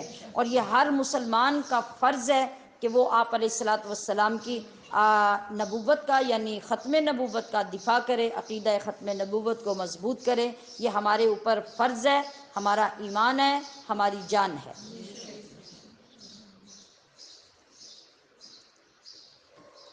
جی اس کے بعد جہاد کرنے والے لوگ جو ہیں ان پر اللہ کی انعامات کا ذکر ہوا ہے۔ اللہ فرما رہے ہیں کہ اے ایمان والو، میں تمہیں ایسی تجارت نہ بتاؤں جو تمہیں آخرت کے عذاب سے بچا لے۔ وہ کیا ہے؟ تم ایمان لاؤ اللہ اور اس کے رسول پر، اور حق کے راستے میں جہاد کرو، اس کی وجہ سے تمہارے گناہ معاف ہوں گے، اور اس کی وجہ سے سدا بہار جنت میں داخلے کے تم مستحق بن جاؤ، اور انشاءاللہ بہت جلد تمہیں اللہ کی طرف سے فتح اور نصرت عطا کی جائے گی۔ سورۃ الجمعہ مدنیہ، اس میں 11 آیات اور 2 رکوع ہیں۔ سورۃ الجمعہ اپنے نام کے ساتھ ظاہر ہو رہی ہے کہ اس کے اندر جمعہ کے دن اور جمعہ کی نماز کے احکام بیان کیے گئے، جمعہ کے دن اس کے پڑھنے کی فضیلت بھی بیان کی گئی ہے، تو اس لیے اس کا نام ہی سورۃ الجمعہ ہے۔ نبی علیہ الصلاۃ والسلام کے اوصاف، نبی کے آپ کے ساتھ منافقوں کا رویہ اس کے اندر ذکر کیا گیا ہے۔ اللہ پاک فرما رہا ہے کہ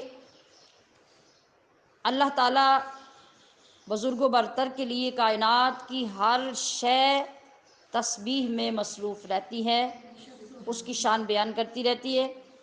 اللہ وہ ہے جس نے ان پڑھوں میں اپنا نبی بھیجا، جس کی ڈیوٹی کیا ہے کہ اللہ کی آیتوں کی تلاوت کرتے ہیں، لوگوں کی زندگیوں کو سنوارتے ہیں، انہیں کتاب اور حکمت کی تعلیم دیتے ہیں۔ جبکہ آپ کی تشریف آوری سے پہلے یہ سارے لوگ فی ضلال مبین، کھلی گمراہی میں پڑے ہوئے تھے، کوئی انہیں سنوارنے والا نہیں تھا۔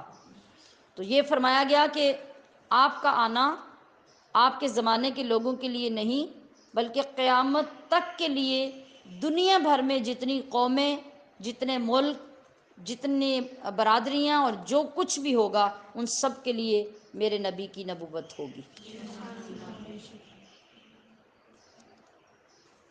تو یہودی اپنے آپ کو اللہ کے محبوب اور اللہ کے بڑے چہیتے کہنے کا دعویٰ کرتے ہیں، تو نبی علیہ الصلاۃ والسلام کو اللہ نے ارشاد فرمایا کہ آپ ان سے کہیے کہ تم لوگ اگر اپنے دعوے میں سچے ہو نا تو فتمنوا الموت ان کنتم صادقین، اگر تم سچے ہو تو پھر موت کی تمنا کرو۔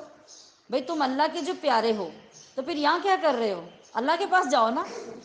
اگر سچے ہو تو تم تمنا کرو کہ رب تمہیں لے جائے. پھر اللہ تبارک و تعالیٰ خود ہی ارشاد فرما رہا ہے کہ وَلَن يَتَمَنَّوْهُ، یہ اندر سے جھوٹے ہیں.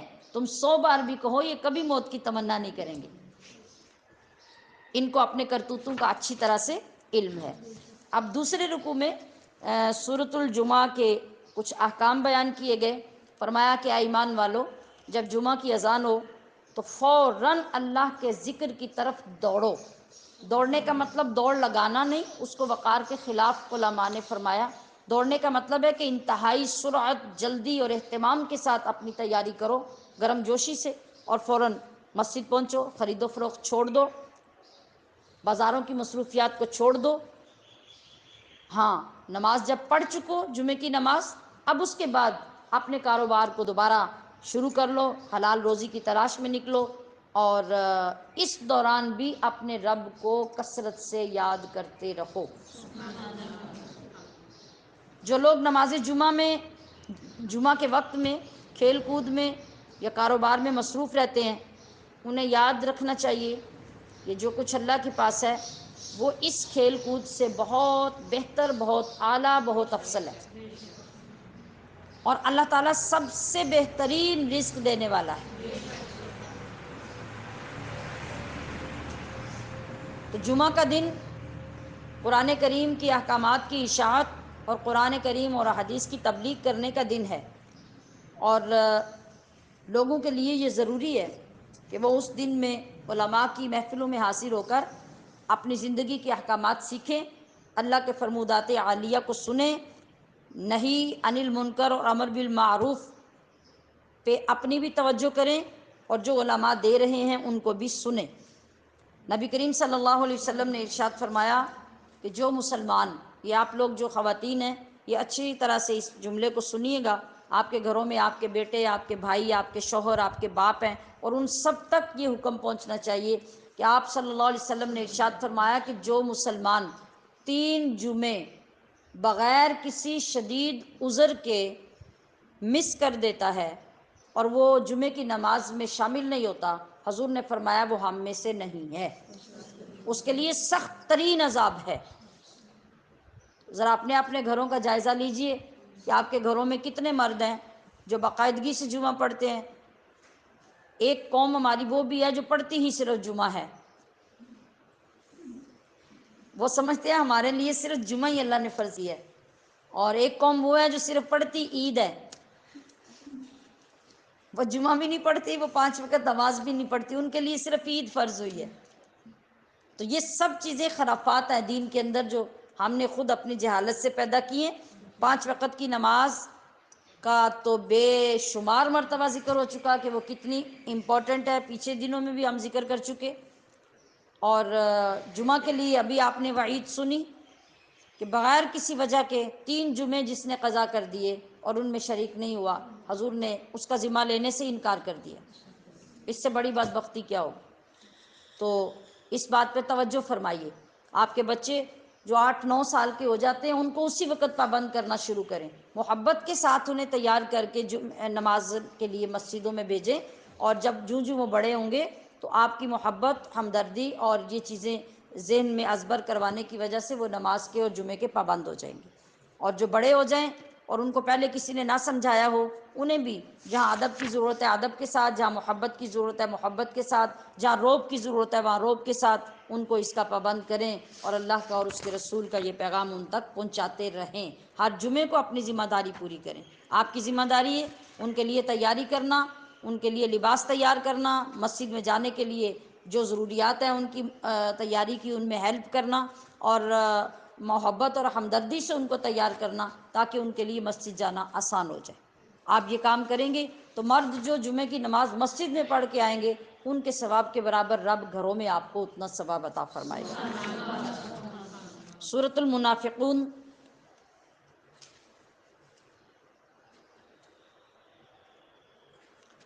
اس میں 11 آیات اور 2 رکوع ہیں، اور منافقوں کے بہت سے احوال اس کے اندر بیان کیے گئے ہیں، اس لیے اس کا نام سورۃ المنافقون رکھا گیا. اس میں نبی کریم صلی اللہ علیہ وسلم کے ساتھ جو منافقوں کا رویہ تھا اس کا ذکر کیا گیا کہ اے حبیب، منافق آپ کی خدمت میں حاضر ہو کر آپ کی رسالت کی سچائی کی گواہی دیتے ہیں، اور اللہ جانتا ہے کہ آپ اس کے رسول ہیں۔ یعنی وہ انہیں گواہی دینے کی ضرورت نہیں، اللہ نے رسول بنا کے بھیجا تو اللہ جانتا ہے، لیکن اللہ یہ شہادت دیتا ہے کہ یہ منافق جھوٹے ہیں۔ انہوں نے لوگوں کو راہ حق سے روکنے کے لیے قسموں کا طریقہ اختیار کیا ہوا ہے، یعنی اپنی بات میں زور ڈالنے کے لیے قسم بولتے ہیں، بار بار قسمیں کھاتے ہیں اور قسمیں کھا کے لوگوں کو اپنا یقین دلانے کی کوشش کرتے ہیں، اور باتیں کرتے ہیں اس خوبصورت انداز سے، چکنی چوپڑی، کہ تم باتیں ان کی سنو تو سنتے ہی رہ جاؤ۔ ہمارے ماحول کے اندر بھی ایسے لوگ بہت سارے ہوتے ہیں، ہمارے علاقوں میں بھی، کہ جب وہ بات کرتے ہیں تو یوں لگتا ہے کہ ابھی زمین کو آسمان کر دیں گے، آسمان کو زمین کر دیں گے، لیکن عملی طور پہ ہوتا ان سے کچھ بھی نہیں ہے۔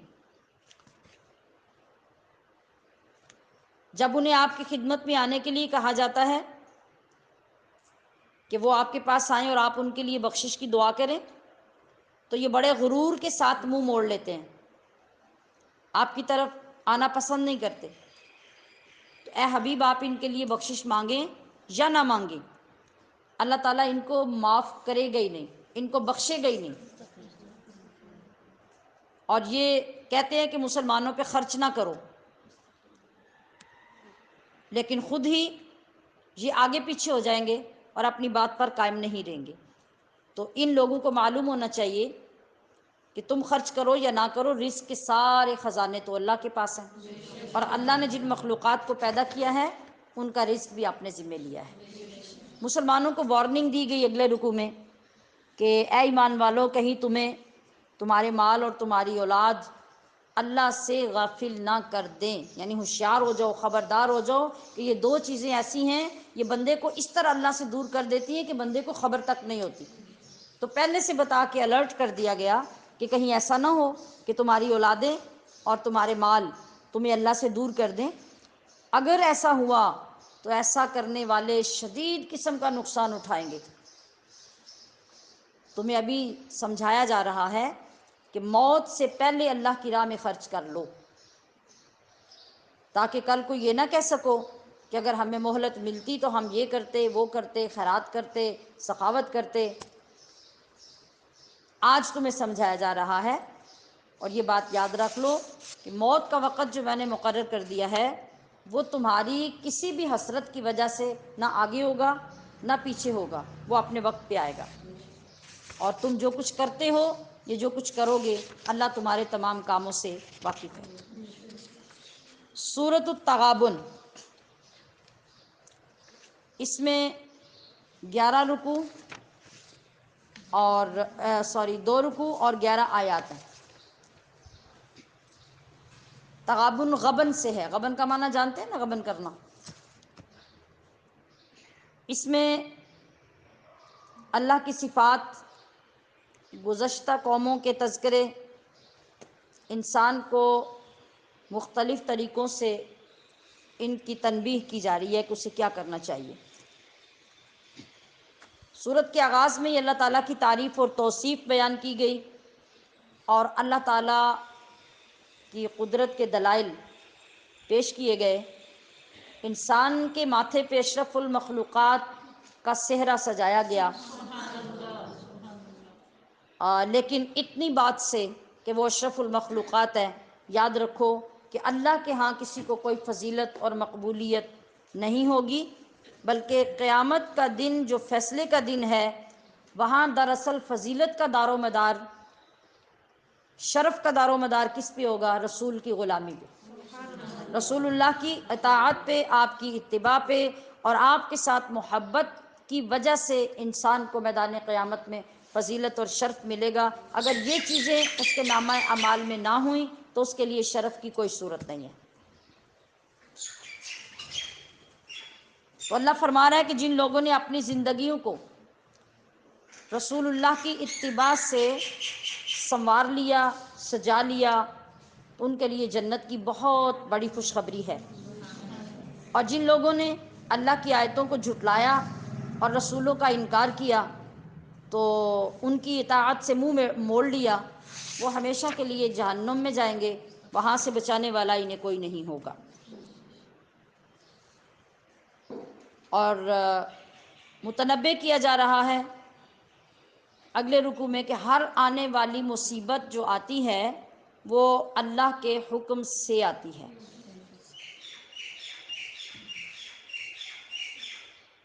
مصیبتوں کے دوران کبھی انسان راہ راست پہ آ جاتا ہے، اور مصیبتوں میں کبھی انسان پہلے سے بھی گمراہ ہو جاتا ہے۔ یہ کون سی چیز ہے جو اس کے قدم ڈگمگانے نہیں دیتی اور راہ راست کی طرف آ جاتا ہے، پہلے سے زیادہ نیک ہو جاتا ہے؟ وہ ہے اللہ پر مضبوط ایمان۔ جب انسان کو ایمان کی دولت نصیب ہوتی ہے تو وہ بیماریوں میں اللہ کے اور زیادہ قریب ہو جاتا ہے۔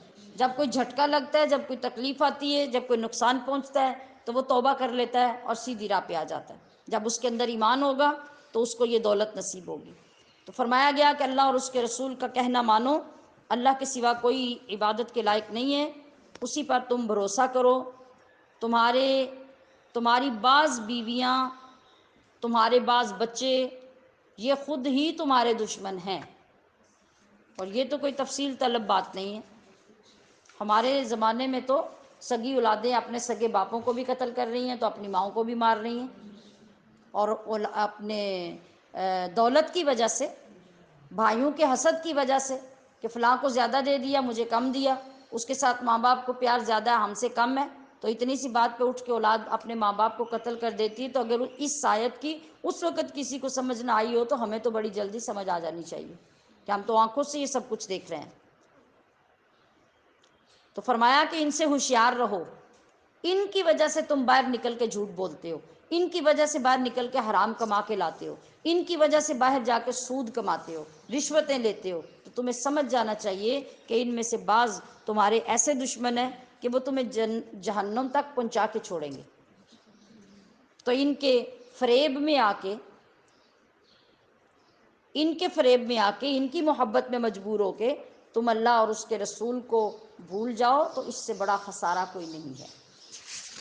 سورۃ الطلاق مدنیہ، اس میں 12 آیات اور 2 رکوع ہیں۔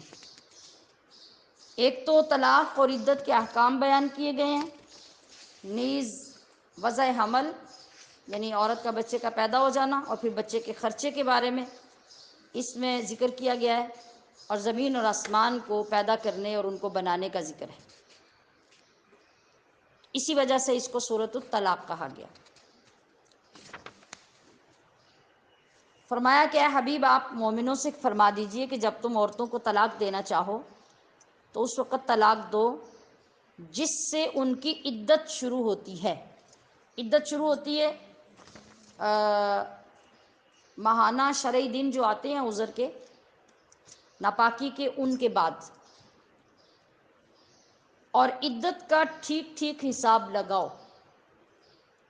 عدت کے دوران ان کو اپنے گھروں سے نہ نکالو کہ وہ کھلی بے حیائی کی مرتکب ہوں یا وہ خود چلی جائیں، تو یہ دوسری بات ہے، لیکن تمہیں ان کو وہ سہولیات دینی چاہیے عدت کے دوران جو تمہارے اوپر لازم ہے۔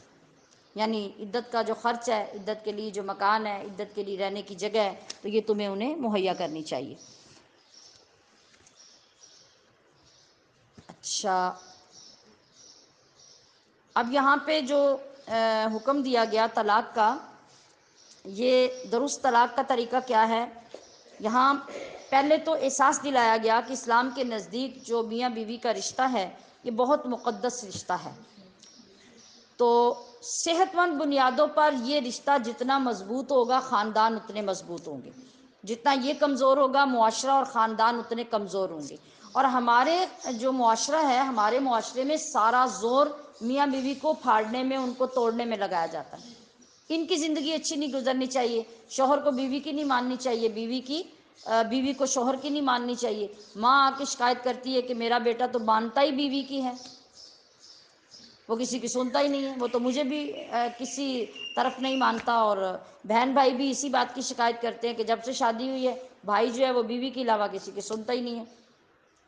تو یہ تمام چیزیں تربیت سے تعلق رکھتی ہیں. یہ بھی ماؤں کی ذمہ داری ہوتی ہے کہ جب آپ بیٹے یا بیٹی کی شادی کر رہے ہیں تو پہلے اس کی تربیت کریں، پہلے اس کو مسائل سکھائیں، پہلے اس کو اتنا دین سکھائیں کہ اگر اس نے شادی کے بعد کی زندگی گزارنی ہے تو کیسے گزارنی ہے، بیوی سے کیا سلوک کرنا ہے، ماں سے کیا کرنا ہے، بہن سے کیا کرنا ہے.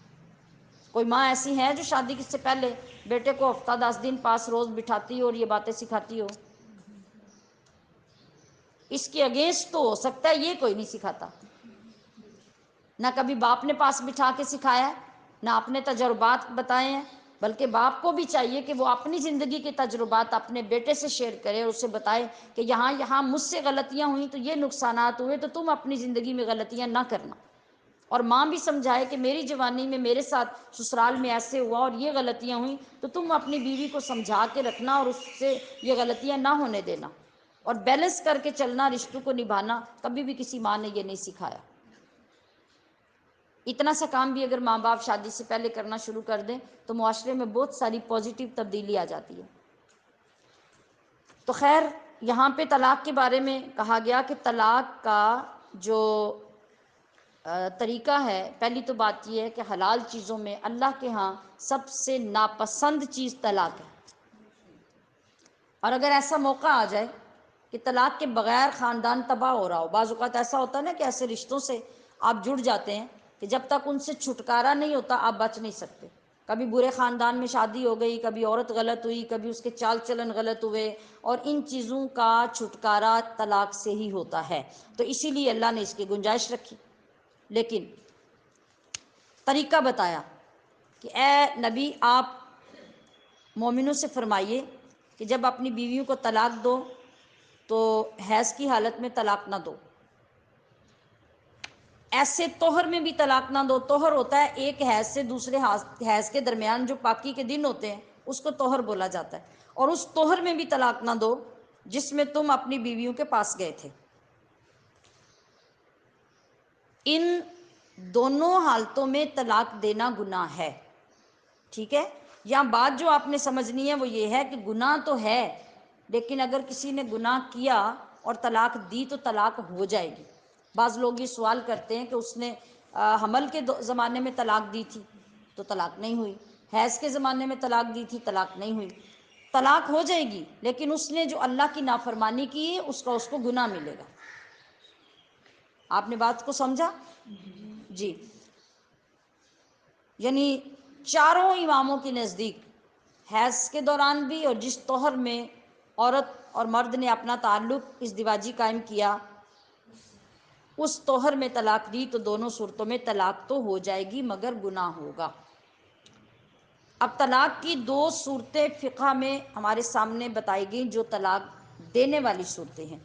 ایک احسن طلاق ہے، ایک حسن طلاق ہے. یہاں ان کا ذکر کیا گیا کہ جس طہر میں میاں بیوی نے آپس میں ازدواجی تعلق قائم نہیں کیا اس طہر میں ایک مرتبہ مرد طلاق دے دے بس. اب 3 حیض تک اس عورت کی عدت ہے ایک طلاق کے بعد. وہ 3 حیض جب گزر گئے، مرد نے رجوع نہیں کیا تو 3 حیض تیسرے حیض کا غسل کرنے کے ساتھ ہی نکاح ختم ہو جائے گا. کیا ہوگا؟ نکاح ختم ہو جائے گا. لیکن اللہ کا فضل یہ ہوگا کہ اب دوبارہ تجدید نکاح کی گنجائش رہے گی. جب بھی کبھی خیال آیا کہ میں نے ظلم کیا، غلط کیا، بچوں کے مستقبل سے پریشان ہوا، آپس میں خاندانوں نے صلح کروا دی، تو صرف 2 گواہوں کی موجودگی میں نکاح کر کے دوبارہ اس بیوی کو اپنے گھر بسا لے گا. دوسرا ہے طلاق حسن. یہ احسن طلاق تھی.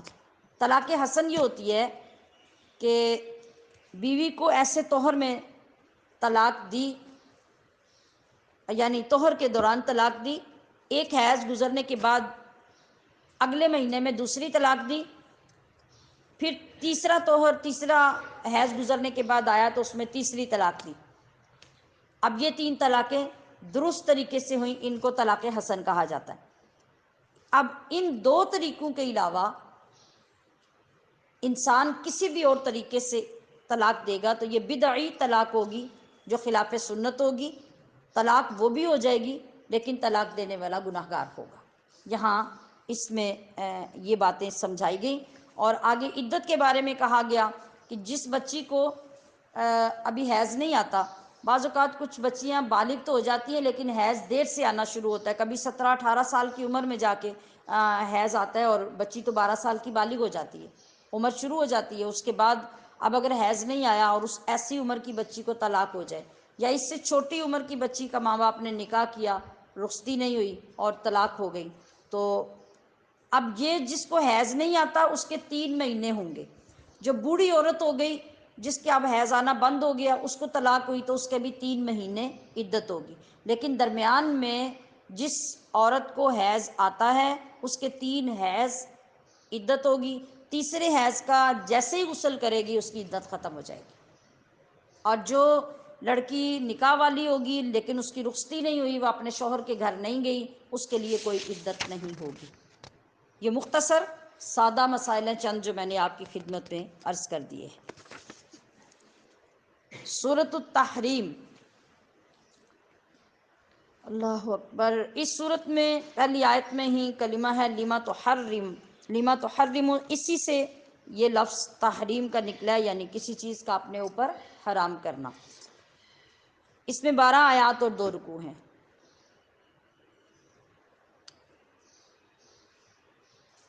19ویں اور 20ویں رکوع میں اس کے اندر واقعہ تحریم ذکر ہوا ہے، اور والدین نیز سرپرستوں کو، اہل و عیال کو دوزخ سے بچانے کی فکر دلائی جا رہی ہے، توبۃ النصوح کی ترغیب دلائی گئی ہے۔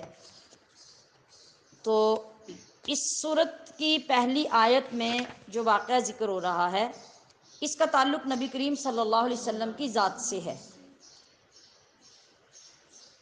یہ واقعہ اس طرح تھا کہ ایک مرتبہ یہ واقعہ ہوا کہ آپ نے اپنی لونڈی حضرت ماریہ قبطیہ، یا پھر شہد کا معاملہ تھا کہ شہد کے استعمال کرنے سے یا ان کے پاس جانے سے اپنے آپ کو روک لیا،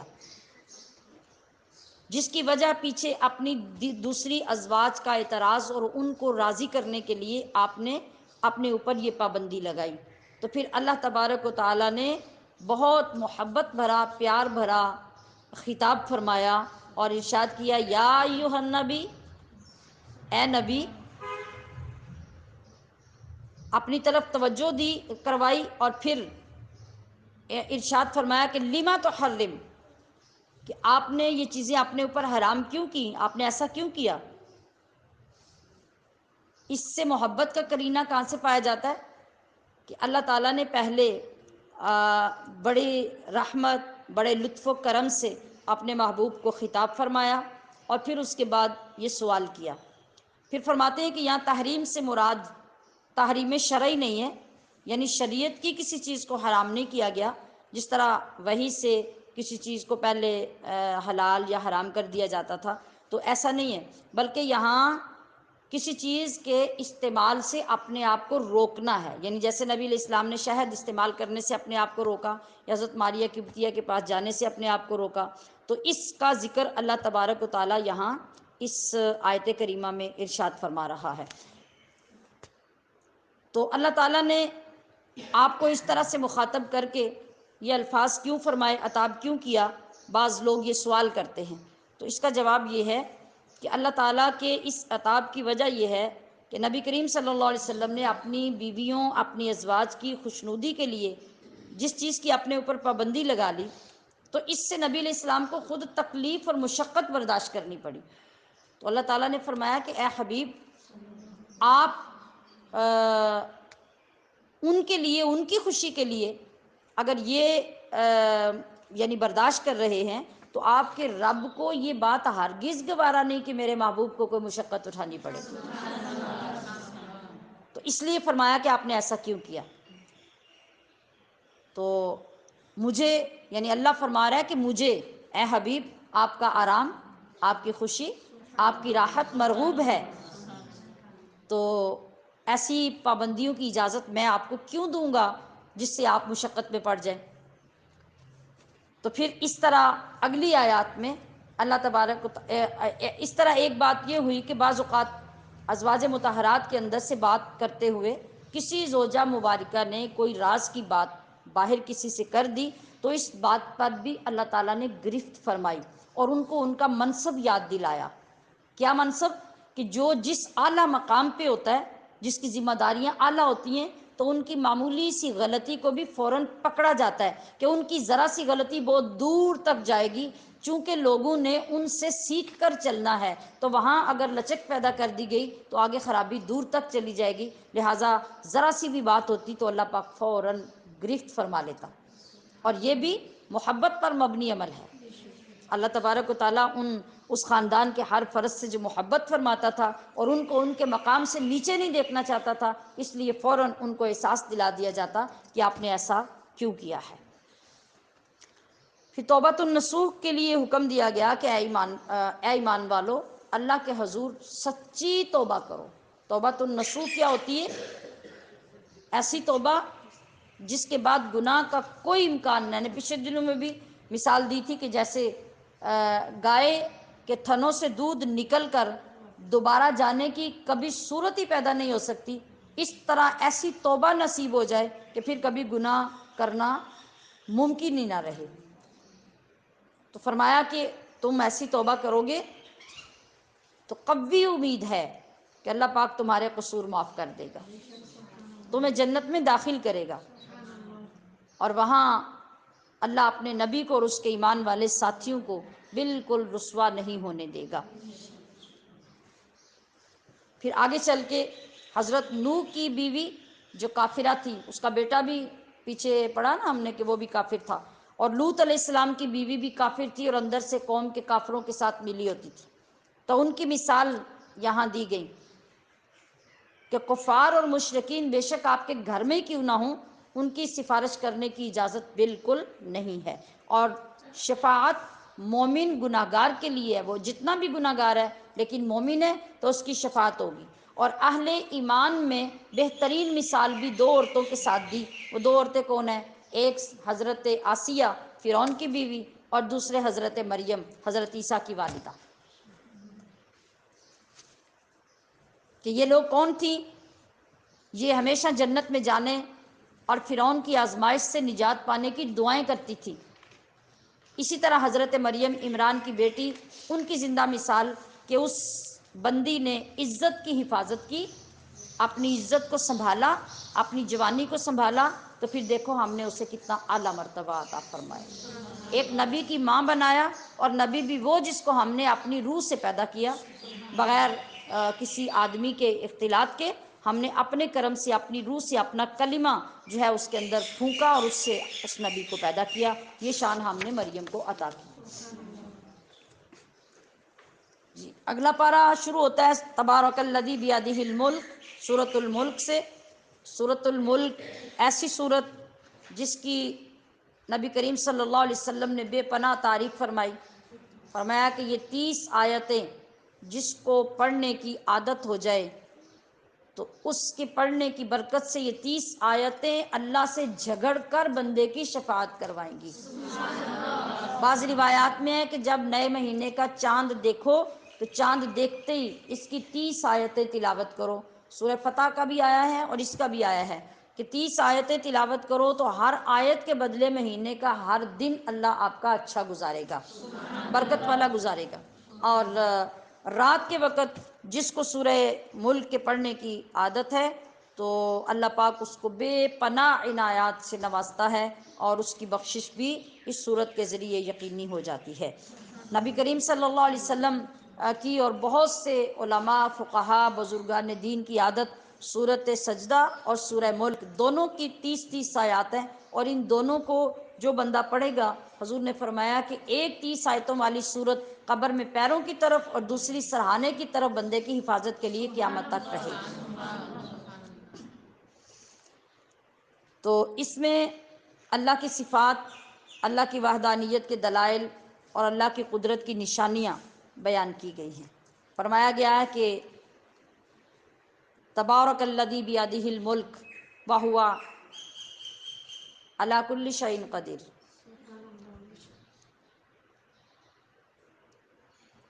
کہ تمام زندگیاں اور موت یہ سب اللہ کے ہاتھ میں ہے، وہ بڑی ہی برکت والا اور بہت ہی قدرتوں والا ہے۔ یہ سب کچھ جو اس نے تمہیں عطا کیا ہے، یہ کیوں کیا ہے؟ اپنی نعمتیں تمہیں دی ہیں، تمہیں آزمانے کے لیے دی ہیں، تمہاری فرما برداری دیکھنے کے لیے دی ہے۔ اور پھر جو تمہیں زندگی اور موت سے ہمکنار کیا ہے، یہ دونوں اللہ کی مخلوقات ہیں۔ انہیں اس لیے بنایا ہے کہ زندگی ملے تو تم موت کے منتظر رہو اور موت کے لیے تیاری کرو، تو پھر آخرت میں تمہارا امتحان لیا جائے گا، پرکھا جائے گا کہ کس شخص نے اچھے اعمال کیے اور کون برے اعمال لے کے آیا ہے۔ لِيَبْلُوَكُمْ أَيُّكُمْ أَحْسَنُ عَمَلًا۔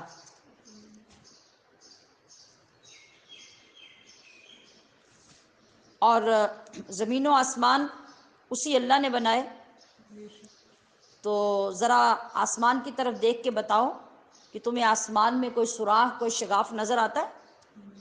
کوئی توڑ پھوڑ نظر آتی ہے؟ اور پھر ہر آسمان کو اس نے الگ طریقے سے ڈیکوریٹ کیا۔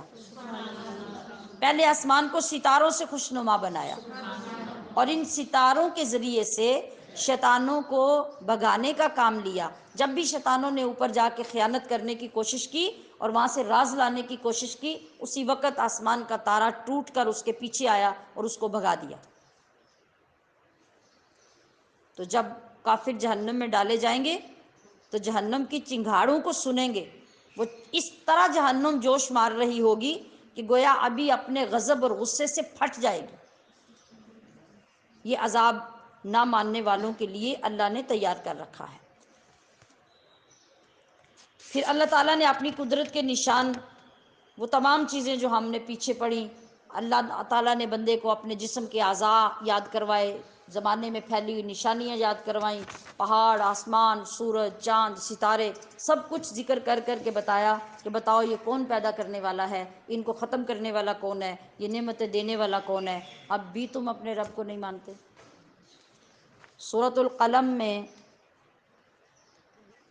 52 آیات اور 2 رکوع ہیں۔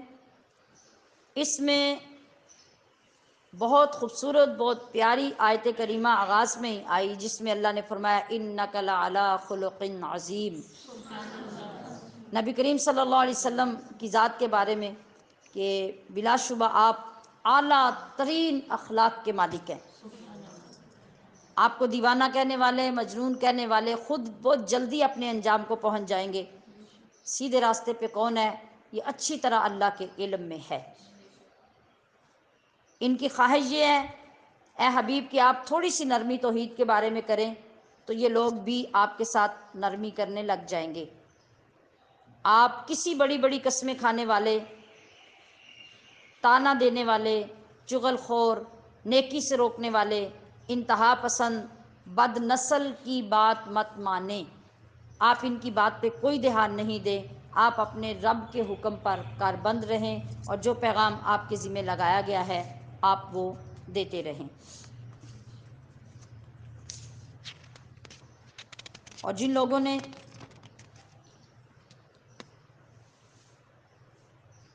ایمان قبول کیا اور جن لوگوں نے انکار کیا، ان کے بارے میں اللہ نے فرمایا کہ یہ دونوں کبھی بھی کسی جگہ پہ بھی برابر نہیں ہو سکتے۔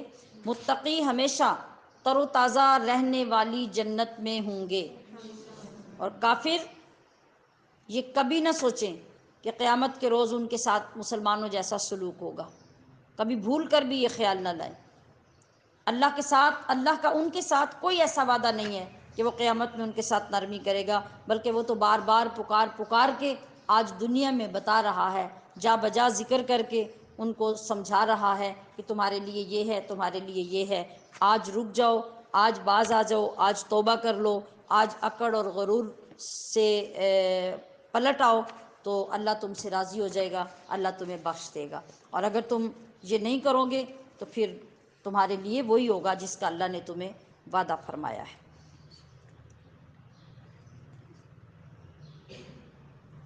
اور اس آیت میں بار بار یہ لوگ نبی کریم صلی اللہ علیہ وسلم کی ذات کے لیے دیوانہ ہونے کا، مجنون ہونے کا اور جادو کیے جانے کا یہ الزام لگاتے، تو اس کی آخر پہ جو آیات آئی ہیں وہ اس نسبت سے اللہ پاک نے ایسی مؤثر بنا دی ہیں کہ جس شخص کو نظر بد لگی ہو تو وہ ان آیات سے اگر دم کرے تو اللہ پاک اسے شفا عطا فرما دیتا ہے، اور اگر تسلسل کے ساتھ ان کو 40 دن یا 41 دن فجر کی سنتوں کے بعد فرضوں سے پہلے پڑھا جائے تو اس کا وظیفہ مکمل ہو جاتا ہے، اور اس کے بعد جب بھی وہ پڑھ کے دم کرے اس کی تاثیر پیدا ہو جاتی ہے۔ وہ آخری آیات ہیں فاجتباہ ربہ فجعلہ من الصالحین وَإِن يَكَادُ الَّذِينَ كَفَرُوا لَيُزْلِقُونَكَ بِأَبْصَارِهِمْ لَمَّا سَمِعُوا الذِّكْرَ وَيَقُولُونَ إِنَّهُ لَمَجْنُونٌ وَمَا هُوَ إِلَّا ذِكْرٌ لِّلْعَالَمِينَ۔ اگر سبز ہری مرچ جو ہوتی ہے، ہری مرچ لے کے ڈنڈی سمیت اس کو نظر لگے ہوئے بندے کے اوپر سرکل کریں اور ساتھ ساتھ ان آیات کو پڑھتے جائیں تو اللہ تبارک و تعالیٰ اس کے اثر سے نظر بد کا اثر ختم کر دے گا اور اس کو پھر آگ کے اوپر جلا دے۔ آپ سے زبانی یاد نہیں ہوگی نا تو آپ سورت کا نام لکھ لیجئے، میں نے سورۃ القلم پڑھائی ہے آپ کو، اور اس سورۃ القلم کے آخر پہ یہ آیات ہے۔ سورۃ الحاقہ، اس میں بھی 2 رکوع ہیں اور 69 آیات ہیں۔ الحاقہ کا معنی ہے حق ہونے والی، یعنی ثابت ہونے والی۔ یہ کون ہے؟ یہ قیامت کا نام ہے۔ قیامت کے مختلف نام قرآن پاک میں ذکر کیے گئے ہیں، تو ان میں سے ایک نام الحاقہ بھی ہے۔ تو اس میں قیامت کا انکار کرنے والوں کا ذکر ہوا، اور یہ بتایا گیا کہ قرآن منزل من اللہ ہے، یعنی اللہ کی طرف سے نازل کیا گیا ہے، یہ کسی بندے کی طرف سے نہیں ہے، نبی علیہ السلام نے خود تیار کیا ہے۔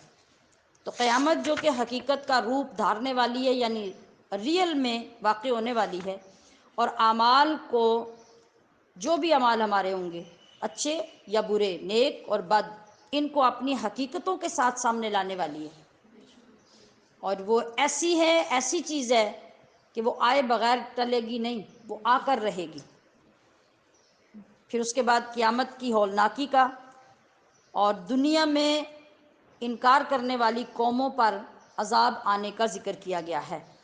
یہ پچھلی ساری قومیں، قوم سمود ہے، عاد ہے، اور ان لوگوں کا یہاں پہ قوم نوح ہے، قوم لوط ہے، ان کا ذکر کیا گیا۔ پھر قیامت سے پہلے کا ذکر یہاں کیا گیا کہ جب سور پھونکا جائے گا، پہلا سور جو پھونکا جائے گا، اس سے کیا ہوگا کہ زمین اور پہاڑ سب ریزہ ریزہ ہو کے ریت بن جائیں گے، اور آسمان پھٹ جائے گا، اور اللہ تعالیٰ کے عرش کو 8 فرشتے اٹھائے ہوئے ہوں گے۔ یہ منظر اس صورت کے اندر بیان کیا گیا، اور پھر فرمایا گیا کہ جن لوگوں کو، خوش نصیبوں کو قیامت کے دن نامہ اعمال دائیں ہاتھ میں دیا جائے گا وہ خوش ہو جائیں گے، ان کے لیے جنت کی نعمتیں ہوں گی، اور جن کو بائیں ہاتھ میں پکڑایا گیا تو اس پکڑائے جانے سے ہی ان کی کیٹیگری واضح ہو جائے گی کہ یہ وہ لوگ ہیں جن کے لیے جہنم کا عذاب ہے۔ اور اس وقت بندہ غور کرے گا، سوچے گا، یعنی یہ بھی تو ہو سکتا ہے نا کہ اس کو بائیں ہاتھ میں پکڑایا جائے تو دایاں آگے کر دے، نہیں، شل ہو جائے گا جسم، دائیں ہاتھ میں طاقت ہی نہیں ہوگی کہ وہ آگے بڑھے، وہ مجبور ہوگا بائیں ہاتھ میں پکڑنے کے لیے۔ اس وقت وہ تمنا کرے گا، حسرت کرے گا کہ کاش آج مجھے بھی سیدھے ہاتھ میں نامہ اعمال دیا جاتا، مگر کیسے دیا جاتا جب دنیا میں کسی کی بات سنی نہیں، ایمان قبول کیا نہیں، اللہ اور اس کے رسول کی مانی نہیں۔ آگے فرمایا گیا کہ یہ قرآن رب العالمین کا کلام ہے، جسے لانے والے جبریل امین ہیں، اور جن پر نازل ہوا ہے وہ رحمت للعالمین ہے، اور جن کے لیے لایا گیا ہے وہ کل عالمین ہیں۔ لیکن یاد رکھیے کہ اس سے فائدہ اٹھانے والے صرف متقین ہیں۔ یہ کسی شاعر کا کلام نہیں، کسی جادوگر کا منتر نہیں، اور کسی نے اس کو گھڑا نہیں، یہ سب اللہ تبارک و تعالیٰ کا کلام ہے، اللہ نے بھیجا ہے، اور آخر میں اللہ کی تسبیح کرنے کا حکم دیا گیا کہ اس کی تسبیح کریں جو بڑی عظمتوں والا ہے۔ سورۃ المعارج کی 44 آیات ہیں اور 2 رکوع ہیں۔ یہ لفظ بھی اسی صورت میں معارج کا لفظ استعمال ہوا ہے، اور اسی نسبت سے اس صورت کا نام ہے۔ یہاں قیامت کے مناظر ذکر کیے گئے ہیں، نیک لوگوں کی صفات کا ذکر ہوا ہے، اور مجرموں کی رسوائی کی بات ہوئی ہے۔ یہ وہی چیزیں ہیں جو پیچھے گزر چکی ہیں، یعنی ایک سوال کرنے والا قیامت کے بارے میں سوال کرتا ہے تو آپ اس کو بتا دیں کہ کافروں کو جس عذاب سے ڈرایا جا رہا ہے وہ قیامت میں ایک دم آ کر رہے گا، لیکن یہ لوگ اللہ کے دنوں کو اپنے پیمانوں سے مت ناپیں، وہاں تک فرشتوں اور جبریل کو بھی 50,000 سال کے برابر کا ایک دن لگتا ہے، تو تم لوگ اس دن کا اندازہ کیسے کر سکتے ہو؟ ان لوگوں کو قیامت بڑی دور دکھتی ہے، مگر ہم اس قیامت کو بہت قریب دیکھ رہے ہیں کہ جب وہ آ جائے گی تو پھر کسی کا نام و نشان نہیں رہے گا۔ اور مجرموں کی ذلت اور رسوائی کس طرح ہوگی کہ جنت کا داخلہ کسی کی آرزو اور کسی کی تمنا سے نہیں ہو سکتا، اگر ہو سکتا تو پھر تو جنت سے پیچھے کوئی رہتا ہی نہ۔ کسی کا دل کرتا ہے اگر دھوپ میں بندہ چل رہا ہو نا تو ایک درخت کا سایہ راستے میں آ جائے اور سایہ تھوڑا ہو تو جو لوگ سائے کے لیے نیچے جگہ نہ بھی حاصل کر سکیں تو وہ جا کے کھڑے ہی ہو جاتے ہیں کہ چلے کم از کم سر پہ سایہ تو ہے نا۔ تو وہاں بھی اس درخت کو دیکھ کر کوئی دھوپ میں کھڑا نہیں ہوتا، وہ تاب نہیں لا سکتا۔ تو اگر اپنی حسرتوں پر جنت ملتی ہوتی تو کس کا دل کرتا جنت کو چھوڑ کے دوزخ میں جائے؟ کوئی جاتا؟ کبھی بھی نہیں۔ تو اس لیے اللہ فرما رہا ہے کہ خواہش تو ہر ایک کی ہے جنت میں جائے، لیکن ایسے تو نہیں جایا جائے گا۔ ہم نے جو ضابطے مقرر کیے ہیں، جو راستہ بتایا ہے، اس راستے پہ چلے بغیر اور ان ضابطوں کو اپنائے بغیر تو کوئی شخص جنت میں جا نہیں سکتا۔ اگر یہ اپنی بری حرکتوں سے باز آ جائیں تو جنت کے مستحق ہو جائیں گے، اور اگر نہیں آئیں گے تو پھر ذلت اور رسوائی ہی ان کا مقدر ہوگی۔ سورۃ النوح میں 28 آیتیں اور 2 رکوع ہیں۔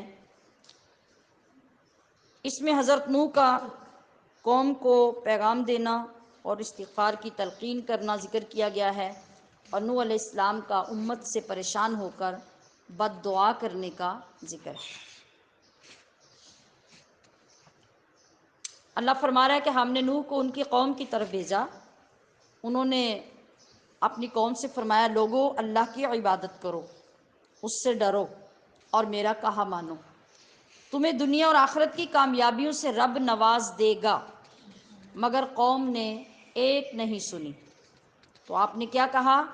پھر آپ نے کہا ربی لا تذر علی الارض من الکافرین دیارا، اے اللہ ان لوگوں نے مجھے بہت ستایا اور میں نے ان پہ بہت محنت کی، اور اب اس زمین پر کافروں کا نام و نشان تک نہ چھوڑ۔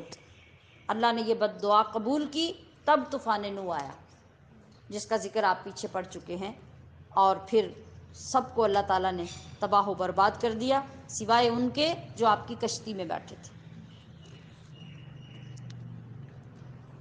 اور نوح علیہ السلام نے عرصے تک اس دعوت و تذکیر کا سلسلہ جاری رکھا، اور جب یہ لوگ اپنے بتوں کو چھوڑنے پہ آمادہ نہیں ہوئے تو تب جا کے آپ نے یہ بد دعا کی، اور اللہ تبارک و تعالیٰ نے اسے قبول کیا، اور پانی میں اللہ نے ان کافروں کو غرق کر دیا۔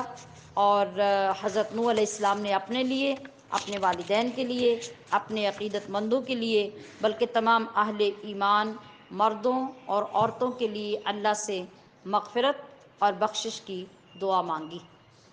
وما علیہ الا البلاغ المبین۔